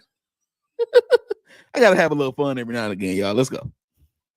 How did you two get to talking? Like, for Right. So that's what I'm not saying. It's a man that's dead, and I'm not going to go against his family or Tupac Why would you family. go against his family? His family is asking very valid questions that are painting you out to be quite the duplicitous. Well, they and could just, say that you know, because I can't go into jail. It's still no book. So they talking because maybe somebody's pocket's not tight, as fat as they wanted it to be, and I had the book. So you can't say that's a question to ask. I walked into the jail with a drone and stole the book. I'm trying to ask you now. How did you get the book? I just told you he gave me the book. When did he give you the book in jail? Did you go When he was visit in him? jail? When he was in jail, he mailed me the book. Right. So you guys were pen pals. So when did that relationship start? Years. You talking about right after his son? Because you say that you're Tupac's friend, and you say that, you know, his father gave you his book from jail. But once again, you're not telling anyone how any of this came about. Because I'm not going to incriminate this. It's none of your business. It's none of your business how I get my information. It's none of your business how I get my information. Who are you to question me about what I do? Just because my stuff is actual facts and yours not, doesn't discredit me just because you've been talking loud the longest. Just because you've been talking the loudest, the longest, doesn't mean that you're credible. Well, here it is. I done been silent. I've been silent for years, and I come off the gutter with some information. So much good information to the point where they subpoena me. Well, I appear in front of the grand jury and gotta go back. It doesn't discredit me just because you don't know me. Who are you? Who are you to question my credibility when I got stuff that they want? Man. What is going on here, man? Now you're trying to question my stuff? Come on, dog. Come on, dog. No, you can't do that. Can't do that. Listen, hold up. I'm not going to incriminate the people. Listen, you can't incriminate a dead man. I'm not talking about him. I'm talking about the people who works there and myself. How I got the book. The people who work where? At the jail? At the jail. Oh, so there was some funny stuff going on at the jail? No, I'm not saying funny that. Stuff goes on at the jail all the time. I'm not saying the that. transfer of that man's book to you was absolutely legitimate. You have no reason to be so coy or so shy. But now you're saying that you can't talk about. Whoa, who that? Who was that? Who the hell? Who? What? Hold on. Did I just see an old version of Maxwell just get in the car? Was that an old version of Maxwell? That was the first album Maxwell that I just saw get in the car. Or what my other man? Or what's my other dude? Don't you forget it. Don't you forget your Glenn Lewis. Way home with that little girl. Hold on to your world. Don't you forget it. Okay, I'm sorry. That was Maxwell. That was Glenn Lewis that got in the car. No, that was Glenn Lewis. We've been waiting on an album from you for 40 years, boy. What the hell? What's good to see you around? You're still kicking. You're still kicking, Glenn Lewis. Thank you. You're still and don't you forget it. Don't you forget your way home. All right, I'm done. Okay. I'm not talking about him. I'm talking about the people who works there and myself. How I got the book. The people who work where? At the jail? At the jail. Oh, so there was some funny stuff going on at the jail? No, I'm not saying Funny that. stuff goes on at the jail all the time. I'm not The saying that. transfer of that man's book Come to on, you Glenn was Lewis. absolutely Glenn legitimate. Lewis. You have no There reason you to go. be Glenn so Lewis. coy or There so he is. shy. But now you're Boom. saying Right that you there. can't talk about it because you don't want to get anybody in the jail in trouble. Listen, the book was given to me, and I published it. You said it It was wasn't mailed still. to you. Now you're Now you're saying no, given. That's no. two different things. Was it Listen, given? Was it mailed? See, hold mail up, comes in an envelope. hold up. Given means someone handy. Jaguar, you gonna let me talk, or you want to fill in the I punch just question? want to Well, get you got to know how to be answer, quiet. dude. Listen, Jaguar, I I'm came gonna on mute here. up. Tell your Well, story. yes, please mute up because you're talking too much. That's your problem. And I'm gonna stop calling you Jaguar. That's your problem. That is your problem. You're talking too much that you won't understand anyone. Of course, we know this is not live. We are reviewing and reacting to this interview. This is the second round too that they have. So this is what we're doing. Thank you. Wig and Outs, Wig Reviews. We appreciate you. Thank you so much. Yeah, but we know we are reviewing this. We reacted to this together. Hold on. Wait a minute. He said, hey, that's your problem. You talk too much, right? You talk too much. And you never shut up. You right? You remember that? Y'all remember that? Let's go, man. That is hilarious. That is hilarious. He's telling the fact on that though. Here we go. Let's go. Was it mail? See, Hold mail up. comes in an envelope. Hold up. Given means someone handy. Jaguar, you gonna let me talk, or you want to fill in the punch I just question? want to get Well, you got to know how to be answer, quiet. dude. Listen, Jaguar, I I'm came gonna on here. mute up. Tell your Well, story. yes, please mute up because you're talking too much. That's your problem. And I'm gonna stop calling you Jaguar. I'm gonna call you Mushira. Mushira is a girl from Stuyvesant that do everything. Okay, and that's what you are, Mushira. Wow. Yo, he must have got prepped up for this round too, dog. He got prepped up because the last time he couldn't get his word in. Now he got prepped up. Hold on, cuz. Hold on, fam. Hold on, let me fix my camera. Because I done messed up. Well, Let's yes, go. please mute up because you're talking too much. That's your problem. And I'm gonna stop calling you Jaguar. I'm gonna call you Mushira. Mushira is a girl from Stuyvesant that do everything. Okay, and that's what you are, Mushira. Just because your career is messed up, you want to go after Beyonce, Mary J. Blige. My Keep yourself career together. is messed up. How is Yes, my look career at you. Your messed whole up? face is fucked What up. is So my listen, career? listen. Excuse me, I'm sir, not what gonna is go my through. Whoa. Whoa. He is going clean, smooth off. Hold on, fam. Yo, this is hilarious stuff. It's about time, Courtney. Look, this guy right here, dog. That's what you are, Mushira. Just because your career is messed up, you want to go after Beyonce, Mary J. Blige. My Keep yourself career together. is messed up. How is Yes, my look career at you. Your messed whole up? face is fucked What up. is So my listen, career? listen. Excuse me, I'm sir, not what gonna is go my through all career? that. This with you. No, what's my career? If you want to let me If answer you the bring it question, up, or I you want to want answer you to it. tell me what it is. What's my Listen, career? I don't know what your career is, but it's you on here for How can some. you speak about something that you Listen, don't know about? listen. More All I hear, importantly, because whatever I all say I about hear is you. Beyonce has Listen, nothing to do with you. Whatever I say about anyone else has but that's nothing all to I do with hear you. from you. So All I why hear from are you. you I didn't come on defending here to people argue with that you. have nothing to do with this conversation? Sean, You are can you mute her, defending Sean? people that have Sean, can you mute her nothing till I to answer do the with this question? conversation. Sean, You're starting I to think, tell on yourself. can you With mute her if I answer? triangles up to your eye, one thing. like you're Let corny her as let fuck. her finish. Yeah, well. Explain yourself. Right, your turn, Courtney. Sean. Yo, she is childish, dog. But my man came through with the first of all, he hit you with your real name. And secondly, he was like, that's why your face is effed up. Now, let me tell you something about somebody's face being effed up. You're not really supposed to say that, but sometimes in the heated conversation, it might come out. They are both compromised. Yeah.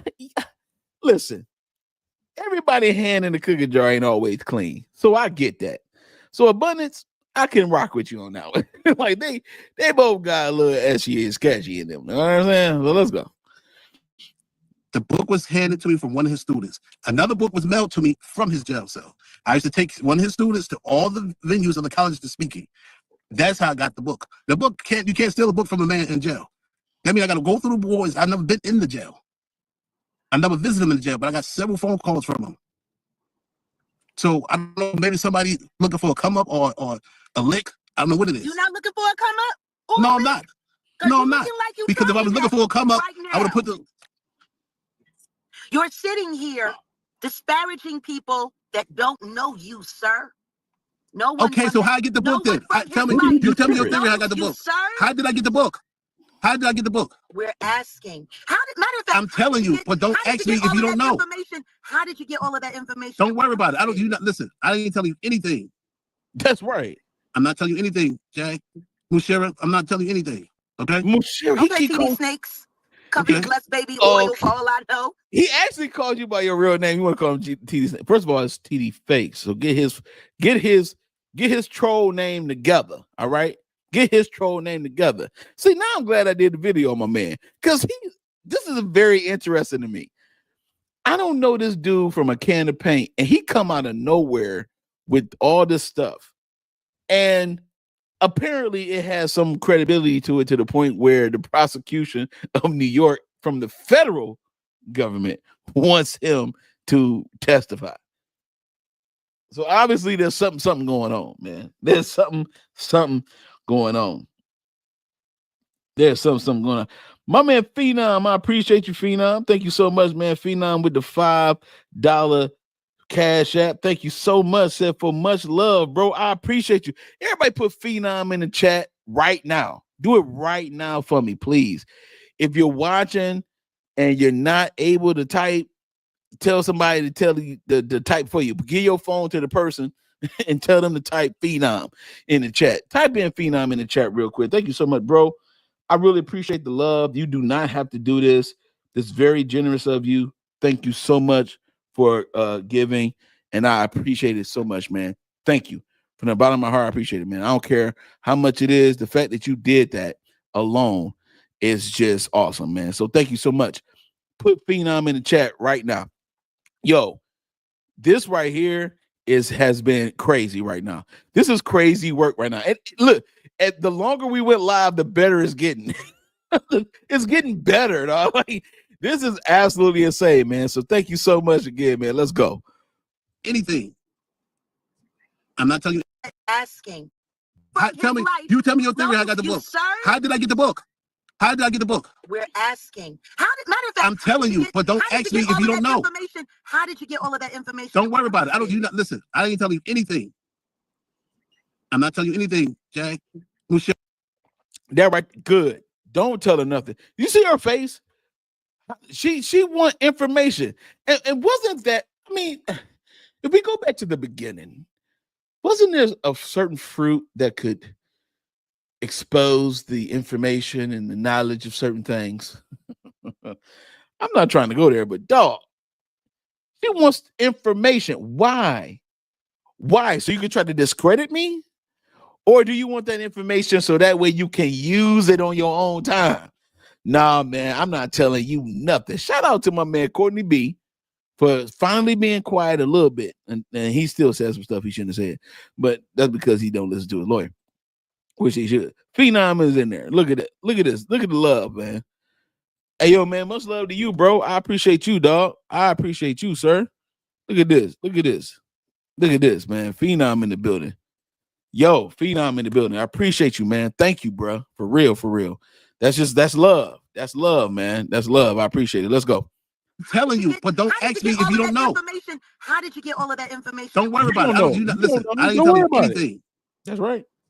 I'm not telling you anything, Jack. Mushera, I'm not telling you anything. Okay? Mushera. Okay, TD Snakes. Covered in blessed baby oil for all I know. Hey, you was at the parties. You was at the parties. You was at the parties. Oh!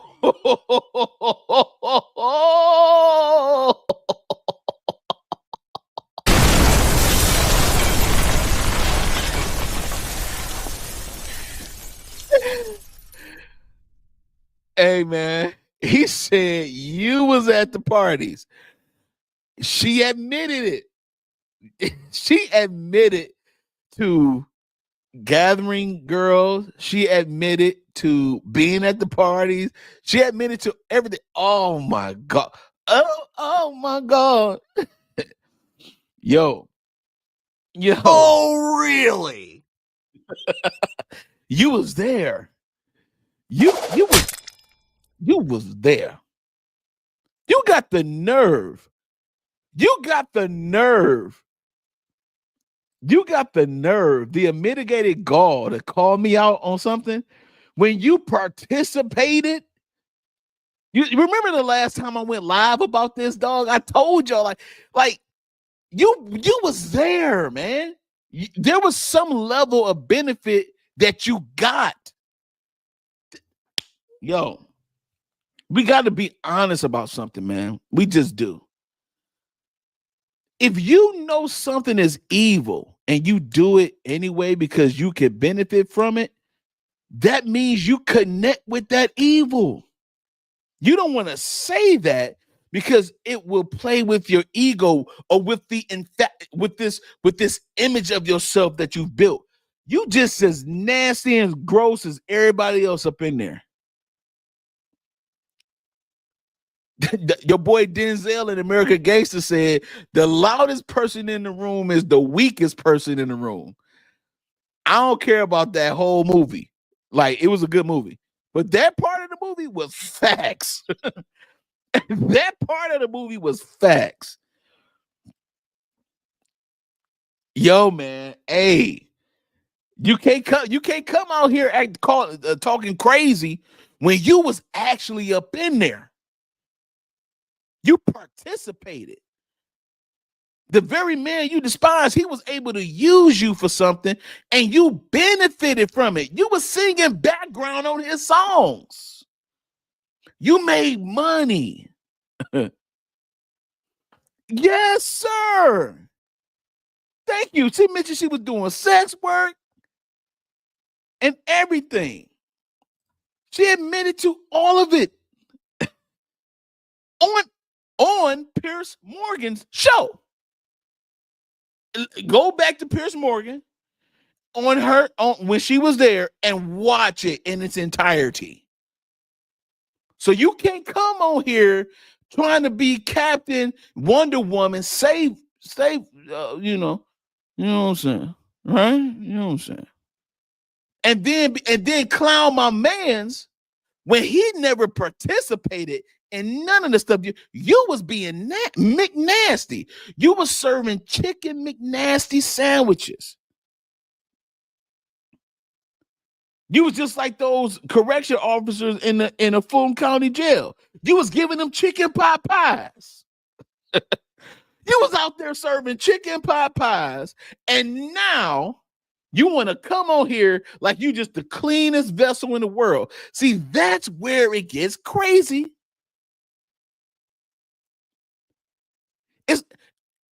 No, I'm not saying she lying at all. Well, shout out to Daisy Kingsburg. I appreciate you. I just got on. Is she lying? No, I don't know if she lying or not. It doesn't even matter. You're being disingenuous. This is what's happening. You're going after people that you're saying are clout chasers, and you start to violate them verbally. And then, but you're the one that actually participated in the actual acts that this person, this man, Diddy, is being accused of. You said it out your own mouth that you did these things. So don't come on here being this is what Courtney B is saying. Don't come at me trying to be self-righteous when you was out there doing your thing too. See, this is the reason why you got to make sure you choose what you gonna do, dog. You can't play the fence with people. People can see right through you. They can see right through you, man. Yo, this dude went nuclear though. I ain't gonna lie. When he said you was at the party, I wasn't there. That's a fact. That is a fact. You can't, dog. You can't rob the bank with me and call me a thief just because you didn't hold the gun. You drove the car. Negro, you drove the car for us to rob the bank. I had the gun. You calling me a thief, though. You can't do that. You can't do that. Come on, dog. Come on, man. You can't say I'm nasty and you did some nasty shit too. You can't do that. You cannot try to get the beam out of my eye when it's a mote inside of yours. You're not qualified to do this. That's the reason why you haven't been chosen to go before the grand jury. You're not qualified because they probably saw some tapes with you on it. I'm so curious why he got subpoenaed to testify and I didn't. You might be on the tapes, Jag. Has it ever dawned on you that that might be the case too? You should leave well enough alone. Even if you're telling the truth, you can't come off self-righteous.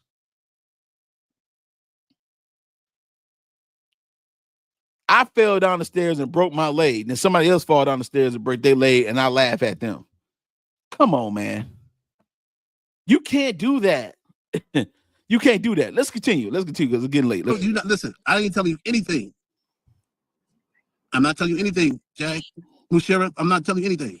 Okay? Okay, TD Snakes. Covered in blessed baby oil for all I know. Hey, you know, you you was don't at the want to do parties. the insult game. You was at the parties. You was at the parties.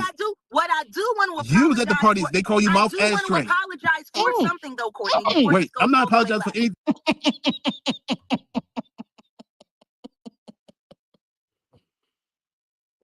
Bruh, not mouth ashtray, dog. Everybody put Ash in the chat. Come on, everybody put Ash in the chat. Not mouth ashtray, bruh. Oh, fam. Oh, fam. No, fam. Oh, somebody said, wait, go back. I got you, Eddie Love. I got you, dog. Don't not mouth ashtray now. Come, bruh. Bruh, come on, dog. Ash, dog. Come on, son. Come on, son. I'm from Detroit, but I gotta be New York right now. Come on, son. Dang. Okay. Okay, TD Snakes. Covered in blessed baby oil for all I know. Hey, you know, you you was don't at the want to do parties. the insult game. You was at the parties. You was at the parties. What I do want to apologize. You was at the parties. They call you mouth I ass do want train. to apologize for something though, Courtney. Wait, I'm not apologizing for anything. I did apologize. You was disrespectful. I want to apologize to your mother because I don't think she knew what she was giving birth to. Listen, I'm gonna let you talk because you know what? I can say some. I can say some. Listen, I can say some ignorant things to you, but I'm too. Sean, can you mute her, please? Yeah, what I'm going to do is we're going to do this point around and give everybody. You're too disrespectful. You understand? I'm not gonna go through this one. I'm 100%. Sean, I'm gonna say this one time, Sean. My mother passed away. I'm gonna stop letting her disrespect me. You understand? She's a very disrespectful woman. If somebody says something about her son, she'll lose more hair on her head. But I'm not gonna say anything. Just apologize. No, don't apologize. Don't say nothing to me. You do the intro. Let them ask you questions. You answer. Don't talk that. No, that apology is disingenuous. You know that apology is disingenuous. You know that apology is this. See, this is the kind of stuff right here, dog. This is the kind of stuff right here, man. Yo, she is out of pocket right now. And listen, we have been all night long. We have been reasonable. We have been fair. We have been trying. She out of pocket right now, dog. She way out of pocket right now. All right. Yo, this dude makes a valid point. She keep talking about his mom. Mom's passed away. She gave a fake apology. Yo, this is way out of pocket, dog. Straight up. I know some Jaguar Wright supporters out there. Listen to me. If you are trying to advocate for someone else's guilt because you were a victim of their issue, you can't do it like this. You can't do it like this. Nope. You can't. You can scream, cry all you want. It ain't gonna work. It's not gonna work. This is not justice. This ain't justice. This is not what justice look like. Nope. Not at all. Mother, because I don't think she knew what she was giving birth to. Look at that. She said, "I'm gonna apologize to your mother because I don't think she knew what she was giving birth to." What? Oh, hell no, dog. Oh, hell no. I want to apologize to your mother because I don't think she knew what she was giving birth to. Listen, I'm gonna let you talk because you know what? I can say some. I can say some ignorant things to you, but I'm too. Sean, can you mute her, please? Yeah, what I'm going to do is we're going to do this point around and give everybody. You're too disrespectful. You understand? I'm not gonna go through this one. I'm 100%. Sean, I'm gonna say this one time, Sean. My mother passed away. I'm gonna stop letting her disrespect me. You understand? She's a very disrespectful woman. If somebody says something about her son, she'll lose more hair on her head. But I'm not gonna say anything. Just apologize. apologize. No, don't apologize. Don't say nothing to me. You do the interview, let them ask you questions, you answer. Don't talk direct to me. You don't got permission. You lost the permission. You lost that respect. I respect every woman. Courtney, You Courtney, understand? we've got to be off track, Courtney. You were telling us why the grand jury want you back. You Because said they found something on your phone, they and they want to talk to you about that. Go ahead. Can you Yo, expand? these interviewers are whack, bro. I ain't gonna lie. These interviewers are whack. And I subscribe to their channel too. I might have to change some things. Let's go. And on that, they found something on your phone. They want to question you about that. To do with the Yes. Diddy case. Yes. I'm not a witness. I wasn't a witness. I was there. They asked me about my phone. What is my stuff? I said my stuff is downstairs. They took the phone and they found everything in my phone, in my email. Actually, what I was saying, from the book onto everything they found inside my Gmail. So that's what it was. So they're taking. I'm not gonna get on here whatever and is keep your phone talking. Go ahead. To want you to come back to the grand jury. Then whatever they found on your phone, they're taking hella seriously. Right. Otherwise, they wouldn't be. That's why they having you didn't. back. That's why they didn't let him put a gag order on me, because what I was saying, everything that was in the book and I said was true. If it was false, they would put the gag order on me. So No this one kind of questioned legit. that. So this kind Yeah. of legitimizes what you've got. The Right. feds are now taking it seriously. Right. If it was BS, they wouldn't be bringing you back, Right. right? Now you got it. But I wasn't a witness at first. But I'm not gonna get on here, keep putting my foot in my mouth because of other people being ignorant to make me talk wrong. Because it's coming out. If I got the book, I must be had to knew the father to get the book. I must be knew Tupac if I signed his artist who saved Fatal to Relatively Records. Or he said Tupac again. Wow. So now You you're understand? still trying to legitimize. I'm not gonna try to knowing legitimize Tupac. anything. I'm not gonna legitimize anything. It's facts. Who said All- Fatal has? All right, okay. All right, so okay. I'm gonna need him to learn how to talk. Because right now he losing when he should be winning. All right. He's one of those football teams that he played to the he played to the level of competition. All right. I'm gonna need him to learn how to speak for himself. This is the reason why, if you have a lawyer, you shut the hell up and let your lawyer talk, man. Because I don't even know if he said legitimize correctly enough to stay in the game. Okay. So I just because right now he making her look bad. This whole thing she been making herself look bad actually. But he got to be on. I'm gonna need him to be on. He got to get prepped. We need some verbal exercises like EU. Like we need something to get him going. Because right now, fam, okay, fam. It's listen. It's all about confidence. You gotta have confidence. That's all you gotta have. You gotta have confidence. Okay.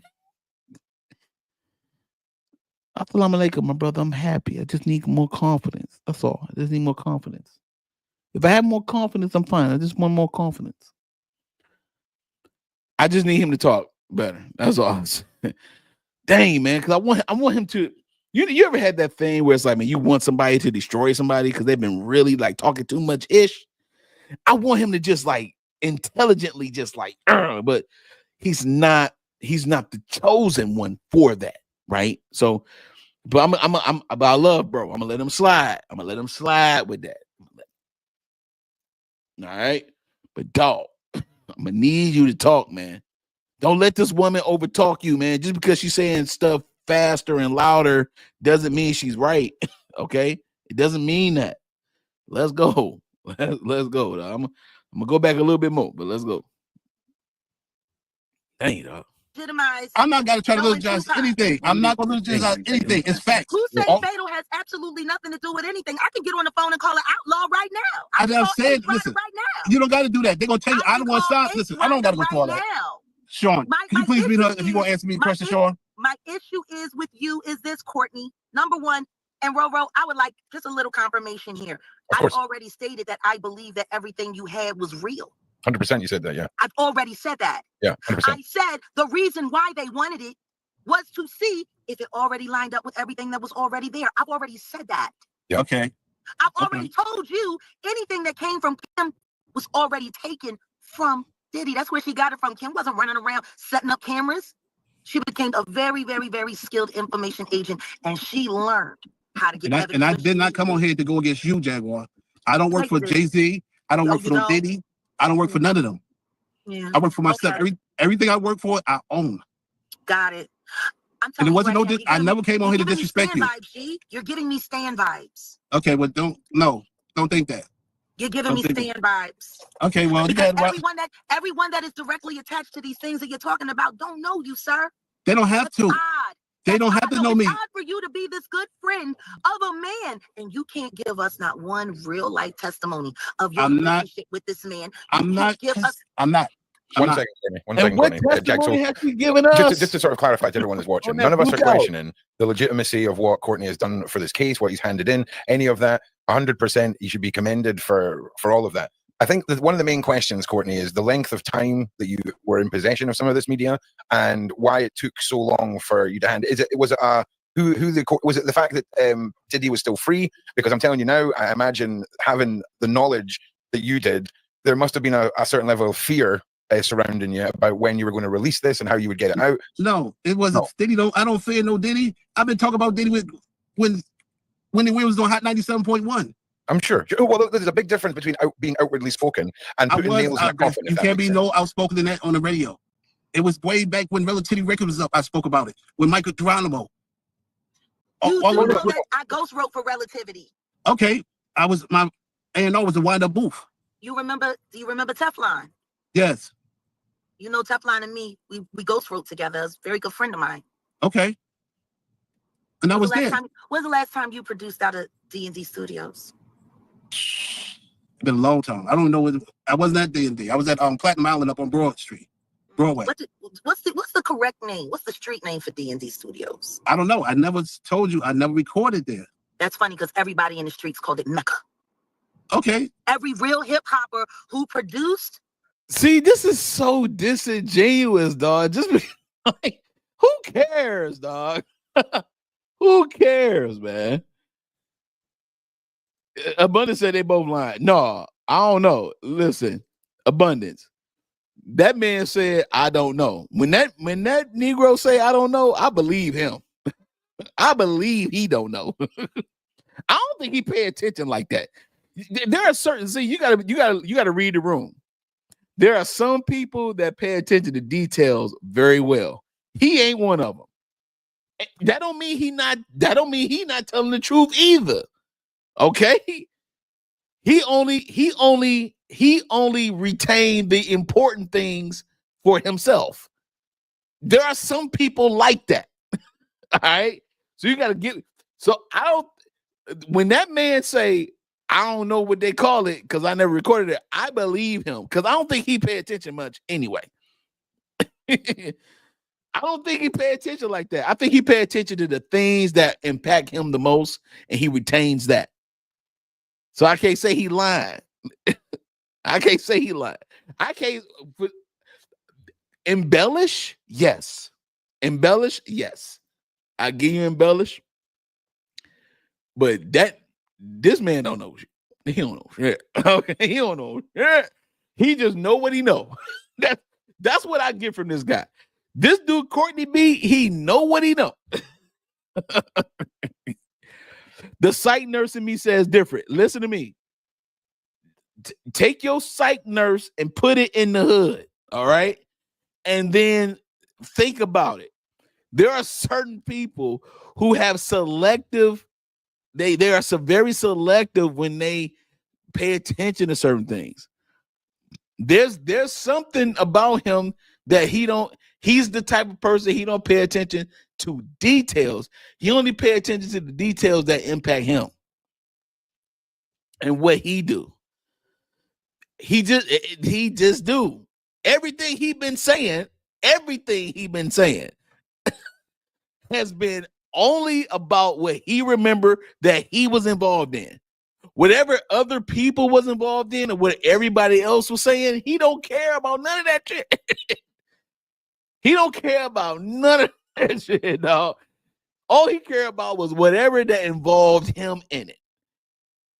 So when he say, I don't know what people called that studio, he don't know. He don't know.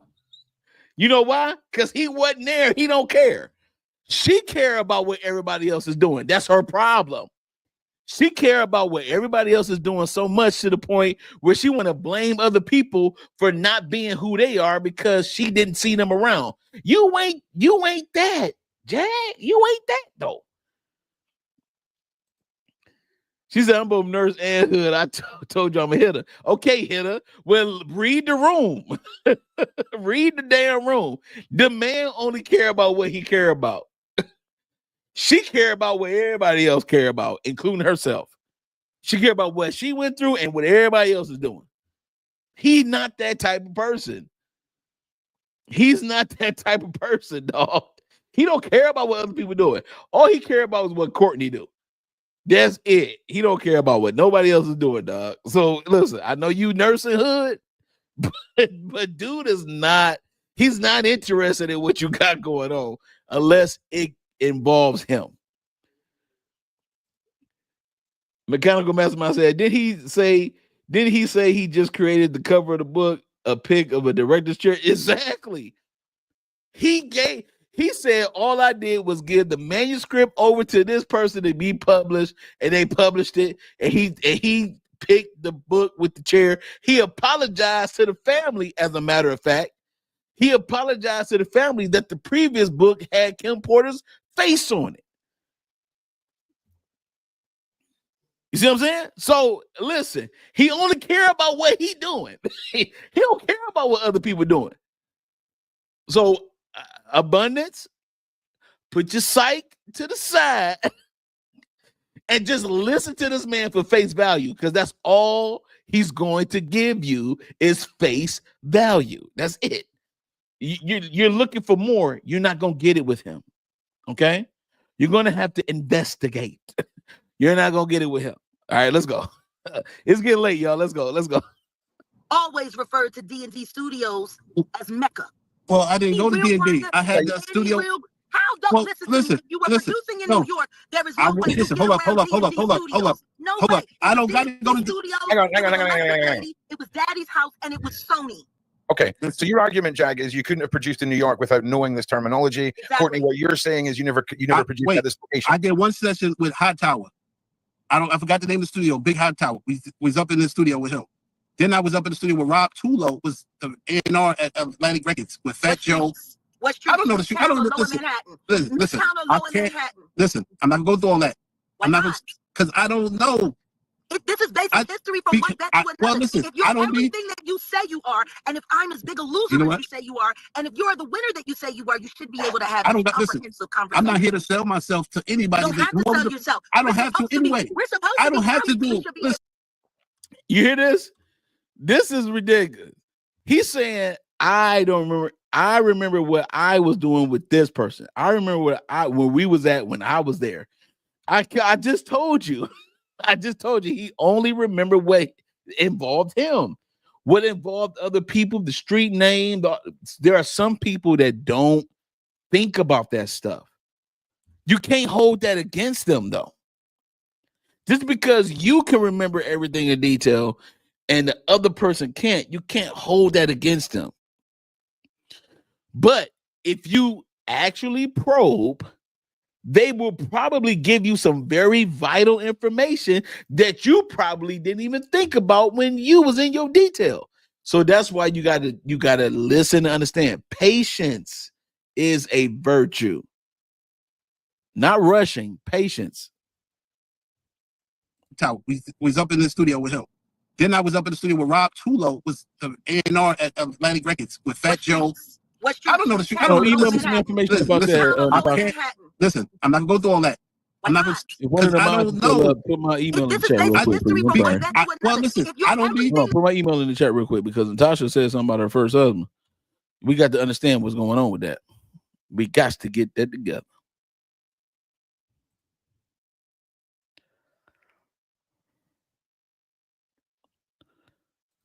I don't listen.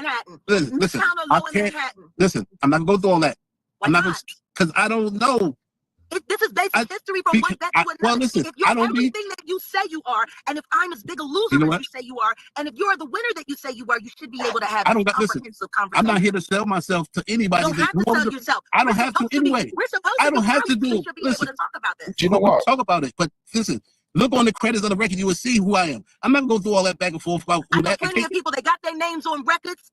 Okay, well, Do listen. shit at all. Okay, well, that's them. Look I'm at not, half of Beyonce's credits. well, listen. I'm not here to talk about Beyonce. I'm not here to talk about Beyonce. I'm here to listen. Sean, You were defending Beyonce just a second ago. You better watch out. Her husband might get mad. You're doing a bad job. listen. Courtney, are you in the longest? Are you in the longest tunnel in the world right now? I just want to ask you Yes, that. I am. Yes, Are you- I'm in New York. where- I'm coming like, from China. I'm coming from Little Italy. Listen. Yeah. I'm just wondering because you know for a fact the conspiracy theories are going to be coming out about the tunnels now, and because I've not seen a single cargo catch you. Right, this is Courtney's private tunnel. Okay, no, I'm just kidding, Courtney. We're just waiting for him to pull up to the Starbucks. We're just waiting for him to pull up to the Starbucks, baby. Go ahead and get you that No. latte crunch, baby. Listen, It's hold on. fabulous. And I had to Hey, pay for mine. Sean, Yeah, I came up here for love. I got love for Jaguar. I'm not here to beef with her. She came up, thought I came here to beef for her. I did come up here to beef for her. I don't work for none of them, Sean or Diddy. I work for Courtney B. I came up under Burgess Connection Management. In the studio, I record at mad pace. I did all my recording at mad pace. In You ever Storms record in with Trex and Philadelphia? them, so they went to. You ever record in No, Philadelphia? I never. Nope. Where Courtney, you record that in LA? Nope. With Is your Simi, name he did. Tom? I did a Simi, and I was up there with Eliza Yep. Eliza in the who? Bay Area. You know who? I'm not gonna say the name for you can say go through all that. I was out there with her. who? Listen, I was up in the Bay Area. I I know did songs. everybody in the Bay. Okay, so you know what I'm talking about. Everybody in the Bay know me. That's I good. find that funny. For me to be such a loser, everybody seems to know me. I didn't call And you a it loser. seems to work. You know what's so funny about this? The fact that everybody knows you is a problem. You're really telling your business. So that means that everybody knows you. We're not saying for what, but we're saying everybody knows you. That means you've been in everybody's stuff. That means everybody been in your stuff. This is where you need to start being quiet. You're telling your business without telling your business. Everybody seems to know me. Why? Why does everybody seem to know you? I mean, it's not like you blow up situated in the industry like that. It ain't like you blow up situated in the industry like that. So let's not go there. Why does everybody know you? You know, there's a scripture that says, "Woe when other men's lips praise you." Like everybody praising you, you might want to be careful with that because those same lips that praise you would turn on you. You're not using wisdom, Jag, right now. You're using ego.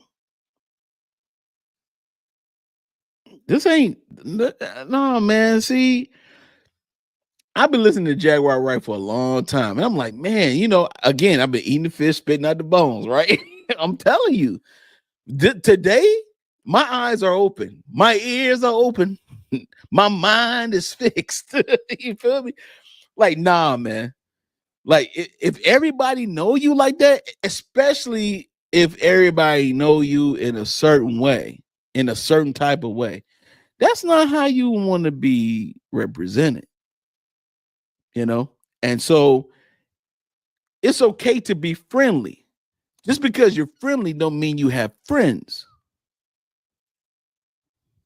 I'm gonna leave it right there. Let's go. With But everybody. let me tell you something. See, that's just it. Listen, that's just it. My name don't get bigger than my money. Because when your name get bigger than your money, it's no good. When your name's so big, you know, even if you am the money. Well, that's you. That's you. I don't praise money. When people type my name, they make money. Okay. I've been making money for people for years, millions. And guess what? I made a lot of money for the Carters, even against. I don't want to talk about the Carters. Even against my. I don't want to talk about the Carters. I bet you don't. Not after this election. I don't want to talk about the Carters. After this election, I bet nobody wants to talk about anybody that backed up the National Listen, Convention. Hold up. I got love for Beyonce and Jay-Z. That's not why I don't want to. Yeah, come on, don't do that. You made it to the other end of the tunnel, Courtney. Okay. Every Yes, I time you're did. on here now, you need to find a longer tunnel. This has got to be part of your whole interview persona. I'll tell you what, the camera angle is way better this time. I'm disappointed you've not got the other glasses on. I'm a huge fan of the other glasses. Right. I need to ask is there a name of that frame of glasses? Is there a specific name of that frame? The big black. Yeah, they call Gotham's. Well, maybe get them. I saw It look like Versace. Robert De though. Niro You got had the more in the pizza on casino. your license plate. You got pizza. You got the Listen, Gotham's on your face. You in the never ending tunnel, dude. You dropping triangles like you on the ranch. I'm Oh, just yeah. saying, bro. You Why got you a lot crazy? going on. G. Jaguar, Yeah. why you doing that, Jaguar? the Don't do that. glasses, the hand signal. All right, we're gonna get a little bit deeper into this before we go. Good night, all right? Because I saw somebody else that jumped on in this panel real quick, and I want to get to it real quick because I'm interested in what they have to say. I have no idea who they are or nothing like that. I'm just basically curious about what they may have to say about this. Let me get into it. Okay, here we go. Okay, here we go.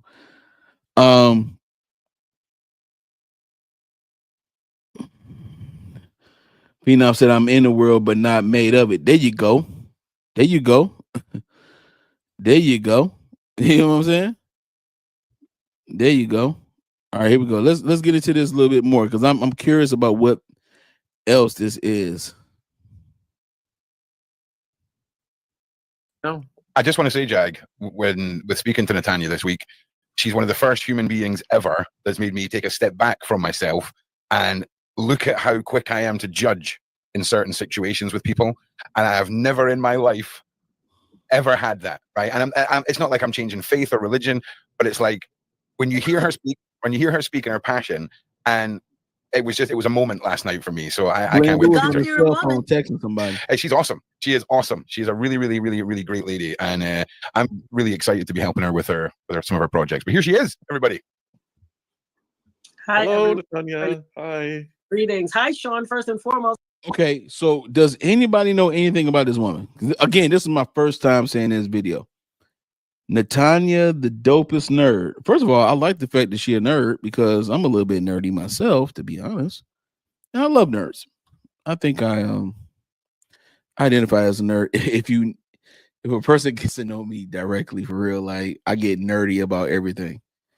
Even my cigars, my whiskeys, my everything, IT, whatever. Anyway, let me play this.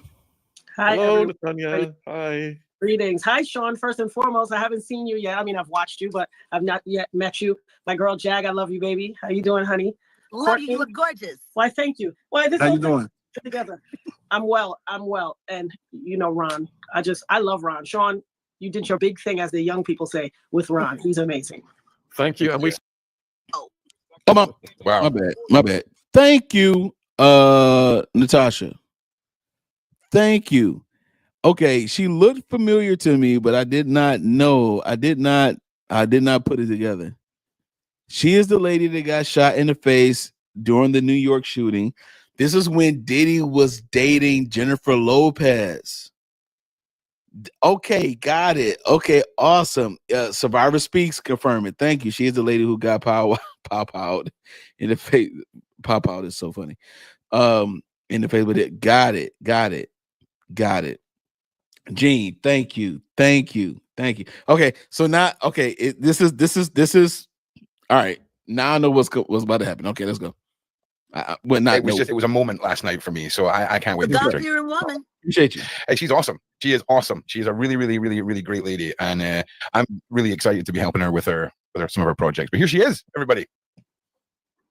Hi, Hello, everyone. Natanya. Hi. Greetings. Hi, Sean. First and foremost, I haven't seen you yet. I mean, I've watched you, but I've not yet met you. My girl, Jag, I love you, baby. How you doing, honey? Love you. You look gorgeous. Why, thank you. Why, this How whole you thing doing? together. I'm well. And Ron.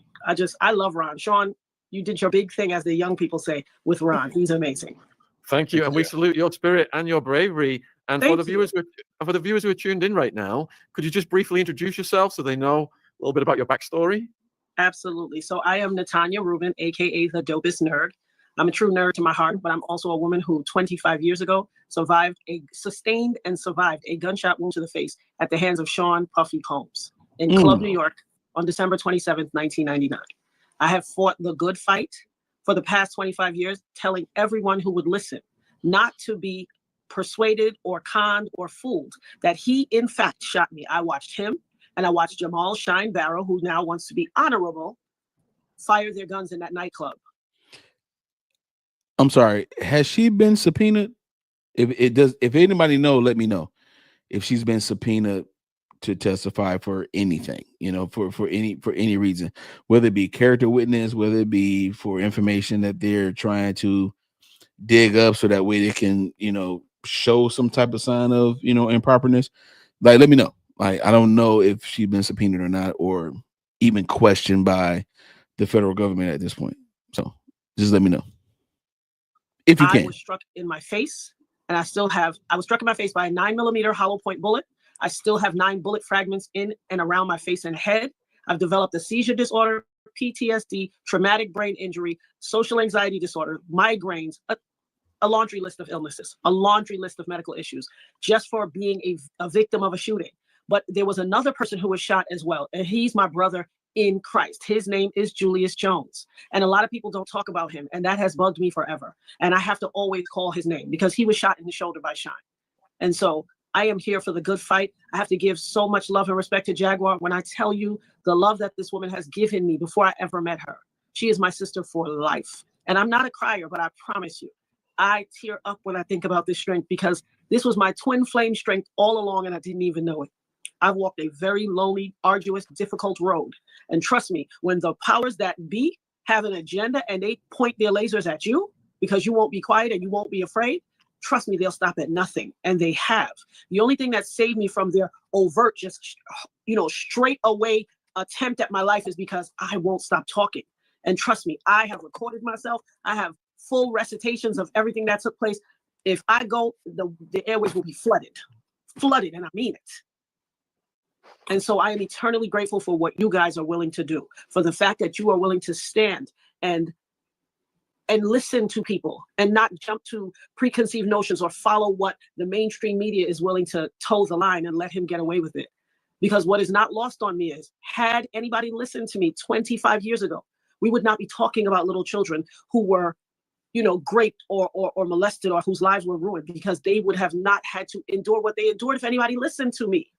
And like I said on that very first TikTok I did, for every single tear that I and my children had to cry, as well as my family, I am going to get $1 million in exchange for every one that I cried. I will not stop until he is under the jail, as they say in the hood, under the jail. And Jennifer Lopez, because she is 100% culpable. And I want you guys, so many people have challenged my integrity, called me a liar. The Gen Zs and the Gen Alphas, she's capping. These people have harassed me incessantly on the internet. I've been cyber stalked, gang stalked. 3 weeks ago, somebody stole the license plate off my car. Just nonsense, just all types of nonsense. But one thing I will not do, I will not disavow my grandmother, Vivian Amelia Mead, God rest her soul, and her best friend, Jean Smith, that told me when I was 5. People will come from far and wide to hear you speak. Baby, they got the right one today on the right day, and I got time. God has called me to this, and I will walk out my whole purpose in life, ensuring that this empire of Babylon is taken down. And anybody who wants to stand in the gap, well, so be it. Because my name is David, and I sure ain't scared of no Goliath. I got a sling and a stone, and I got a pocket full of rocks. Try me. Hell yeah. Tanya, you are such a powerful speaker. Thank Jaguar, you. why has Natanya's story been suppressed for so long? How have they got away with this? Well, I would like to start with how her story was disacknowledged as reality and actual reality, but it made it all the way to NBC as a television show, an episode of SVU, Law and Order, 3 Dog Night, episode 9, season 12, which was replaced and now in that catalog with a new episode called Gray.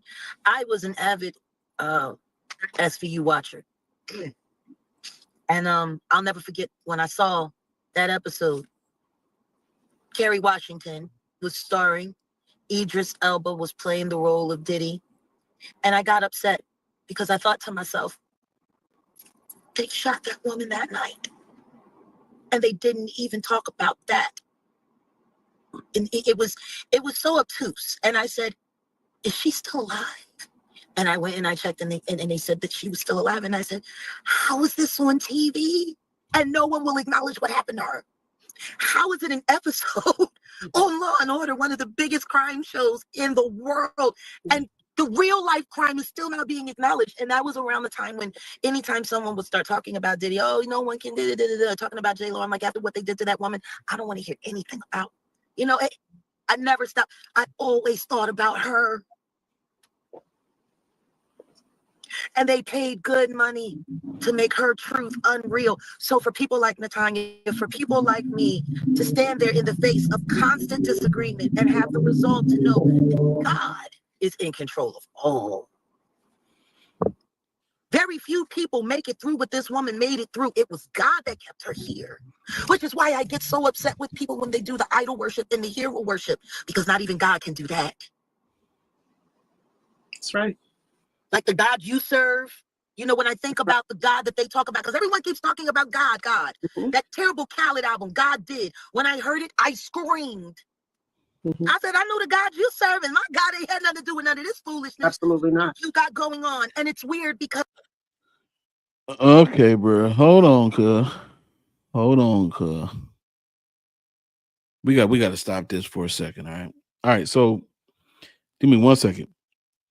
I'm processing. All right, so seems like that she has a proclivity to utilize other people's experiences and do the whole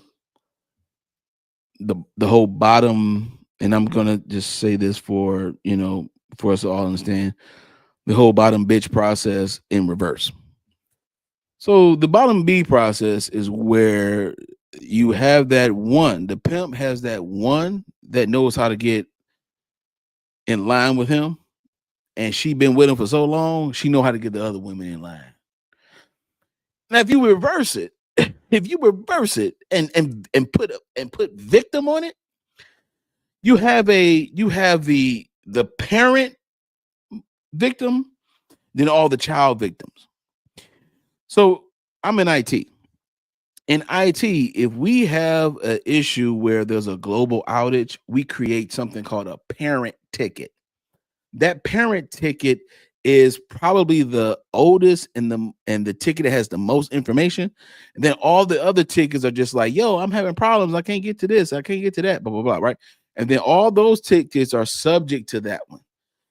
And there is a thing where there are people who will seek after other people's victimization experiences so that way they can be advocate for them to put a shine onto them, even though they really can't relate to what that person is going through. There are some people who really been through something. Then there's some people that did not go through anything. They went through like maybe the beginning stage or something and try to make it seem like they went through the whole entire abuse or the whole entire experience or whatever, when really you didn't. You're perpetrating. You're being fake. You're being insubordinate at this point, trying to utilize someone else's demise in order to have some gain for yourself. Now, again, you could be telling the truth, but it's tainted. And since it's tainted, it's hard for us to connect with it. So that's why I'm looking at the chat right now like, yo, this is like right here. This just got weird. It just got weird. Because this is the validation. And this is, there you go, my brother, trauma bonding. This is what happens. There is a level, fellas, there is a level of solidarity that certain women have where they band together with their victimization and traumas, even if it's self-inflicted. I'm sorry. Women don't do nothing wrong. Oh, my bad. This is the wrong channel, bro. My bad. Women don't do nothing. Women are good. They're perfect. Stop it. There are other women that know that women do this. They have a solidarity when it comes to bullshit, right? And then because they identify with bullshit. This is what it feels like. This is why it just got weird. This is the reason why it just got weird. It's like there's a weird solidarity going on right now. Oh my God, Jaguar, she just reached out. She just did what? Ma'am, you're the one that got fragments of bullets in your face. What? So there's a discernment that needs to happen, dog. There's a discernment that needs to happen, dog. I'm gonna be totally honest on my channel, dog. Like, women be lying, dog. Like, for real, there's a lot of women that be lying about a lot of stuff. They embellish and exaggerate. By the time a woman tell a story, you are a convicted murderer. Okay? When all you did was this. All you did was this. They're right here. You have abused her completely. This is what, and then they bond with the trauma, like my man Phenom just said. Now all of a sudden, you're you hit, bro. This is the reason why it's weird, ladies. She's doing this. She was able to connect with a trauma and actually put a spotlight on herself because she connected to it. Now this woman is giving her praise because she was able to connect with a trauma that she never went through. You cannot make this up, dog. You can't make this up. You cannot make this up. You cannot make this up. You cannot make this up. Like, come on, man. I talk to women all the time. Like, I have female friends. Talk to them. They always say the same thing. Every time they have an issue, it's up. Especially when it comes to friendship, it's about their homegirl. It's always about their homegirl, man. It's always about their homegirl. Their homegirl always doing something that she ain't got no business doing.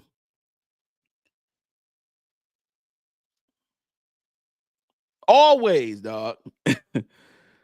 Now, here it is. This woman right here who actually went through something for real. Jaguar found a way to connect with her, even though she never been shot in the face. She ain't got no fragments in her face. But she found a way to connect with it to make her look like she's the superhero. With no receipts, no testimony. The only testimony is that she reached out to you. And what does reaching out to you mean? So what?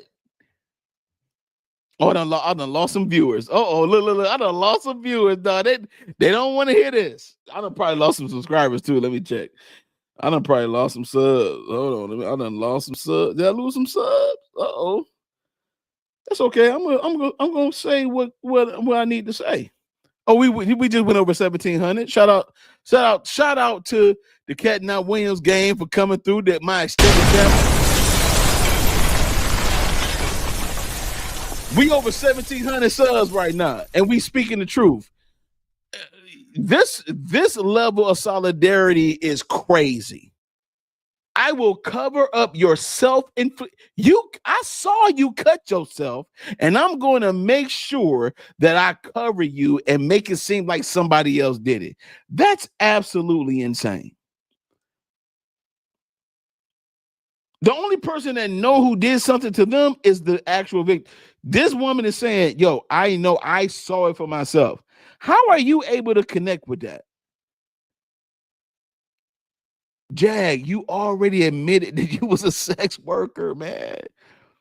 You don't have much credibility for real. But there's always going to be a ram in the bush for some of these people. All right, let's keep going. Because we got to get out of here. I'm sorry. Those of us who truly believe in the true source of all and the true power, we have no problem calling it out. We have no problem calling his name in Yeshua's name. Ashe. Asheo. Asheo. We're not ashamed to do it. Why can't none of these devil worshippers say, hey, I love Satan. That is my God. You know, they always want to put the word God on it to cover up.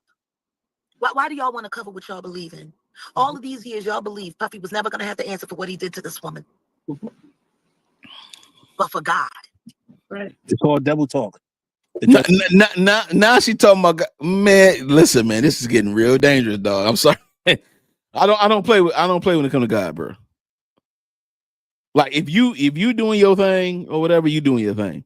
But don't be trying to put God in your stuff, dog. Don't be trying to put God in your stuff, dog. That ain't nah, dog. Nah, fam. Nah. You made some decisions, fam. You made some decisions now. Okay. Let's be clear. You made some decisions, dog. let's be clear now. Come on, man. Let's keep it a beam, man. Got a devil talk. Throw you off. Let me tell you something, Courtney. From the first time I saw you, I had to go into my spirit because I'm a woman of major faith, and I'm an empath, and I have a prophetic gift. I didn't ask for it, and trust me, there are many days that I like to take it off and leave it on the dresser when I go out. But you don't get to choose. You don't get to pick and choose. God selects you, and He doesn't call the qualified. He will qualify the called, and clearly that is who He knew I need to be. My jury was still out on you. I kept saying, what's going on? But then instantly I could see one thing that never left me is that I could see the innocence. And I said, this man has no idea what he's in the midst of. No, Right. I need you to look to the left and look to the right. And if they're not standing there proclaiming to worship the same God and honoring the same God in the spirit of your ancestors that you are, you better watch your back. Let me tell you something. They finesse you out of your existence. They come to you under the guise of friendship. You just got finessed by Jet. Never mind. And they can start out as one thing and turn immediately to something else. Protect your neck, as the young people say. You understand me, brother? Yes, You man. better get down on your, they say get down on your knees and pray, but there's an even deeper level of prayer called getting prostrate, getting on your face, laying on your belly, arms extended, face to the ground. And you better call on that God. You better call God and sacrifice and submit yourself unto Him and say, Father God, whatever it is I'm in the midst of, whatever I've been entangled and ensnared in, I need you to direct my feet, my will, my way, my heart, my life, and my mind. Let my words be of your source. Be mindful of people who want you to act on their behalf. They will finesse you out of all that is good and righteous in your life. Be very careful. You hear me? Yes. A lot of people came out and Okay, I don't understand. This woman just said this woman just said that this man's mother did not know what he was giving birth to, so she apologized for it because she said that he was a loser. And then she said his mom was an effing loser. And she apologized for the fact that she did not know what she was giving birth to, unbeknownst to the fact that his mother died and passed away. Now we get to this point where she has her hands lifted. Look at this. She has her hands lifted, okay, as if she's worshiping God because she's talking about God, and this lady might be serious. But she's talking about God, and her hands is lifted like she's worshiping God when she has clearly disrespected this man's mother who passed away. Let me tell you something about games. Let me tell you something about games, dog.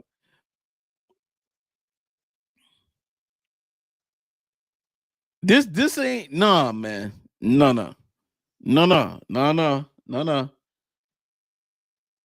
I'm talking about Jaguar Wright, and I'm not talking about this other lady. I'm talking about Jaguar Wright. She has she's lifting her hands right now. Y'all see that? She's lifting her hands right now. as if she's worshiping God, man. She just gave a disingenuous apology of this man's deceased mother. Okay, this is the switch up that can happen. This is the switch up that can happen, dog. I'm telling you. Please beware.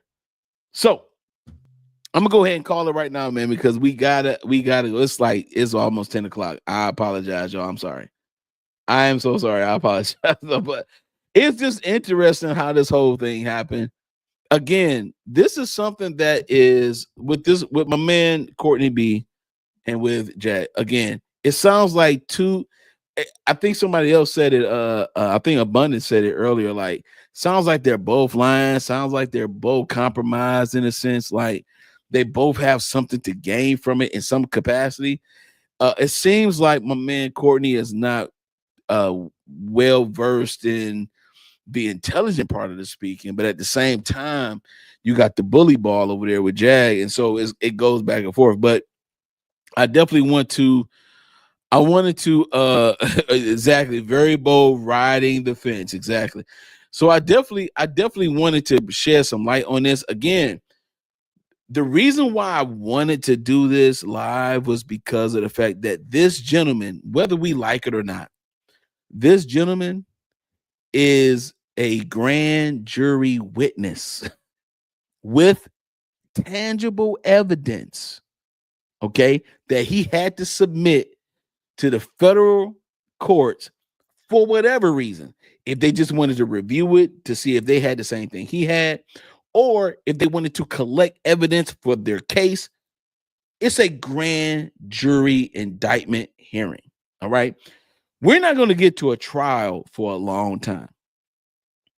We saw earlier in this video, Diddy tried to present an updated bail package, $50 million, a house in Miami. Remember, there's a cease and desist on the sale of a house in LA because of a man in Michigan. I forget his name. I just did a video, but the video was in the link. The link of the video that I did was in the chat.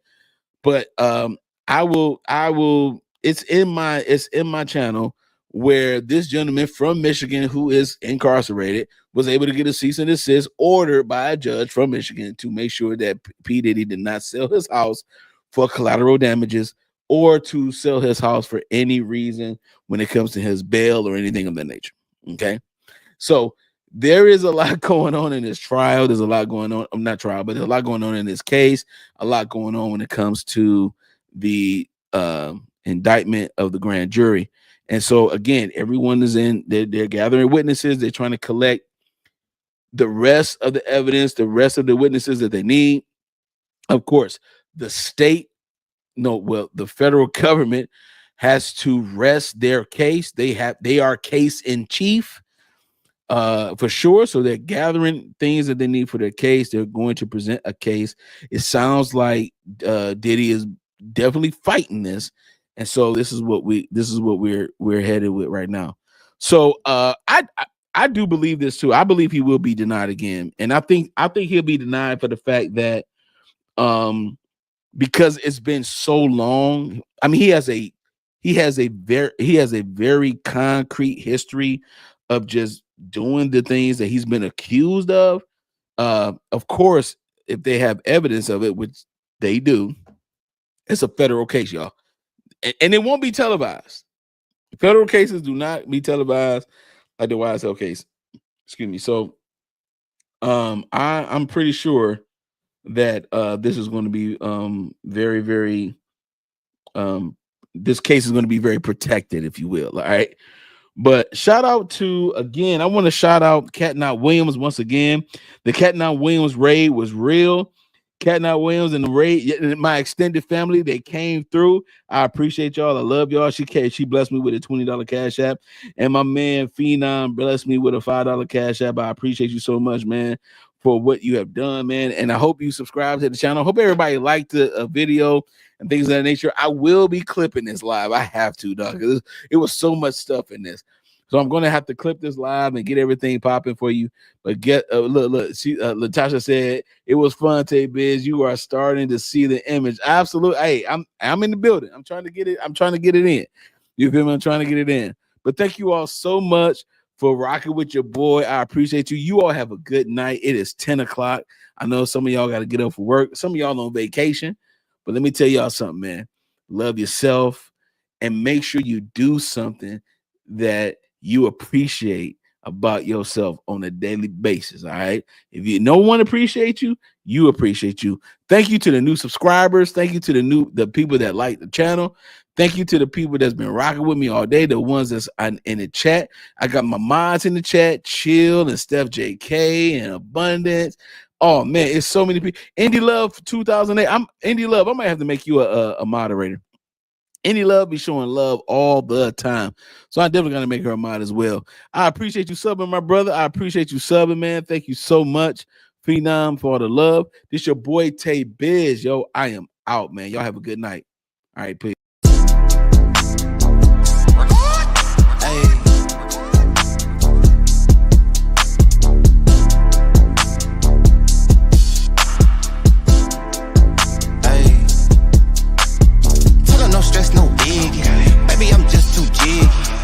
I brought that with me.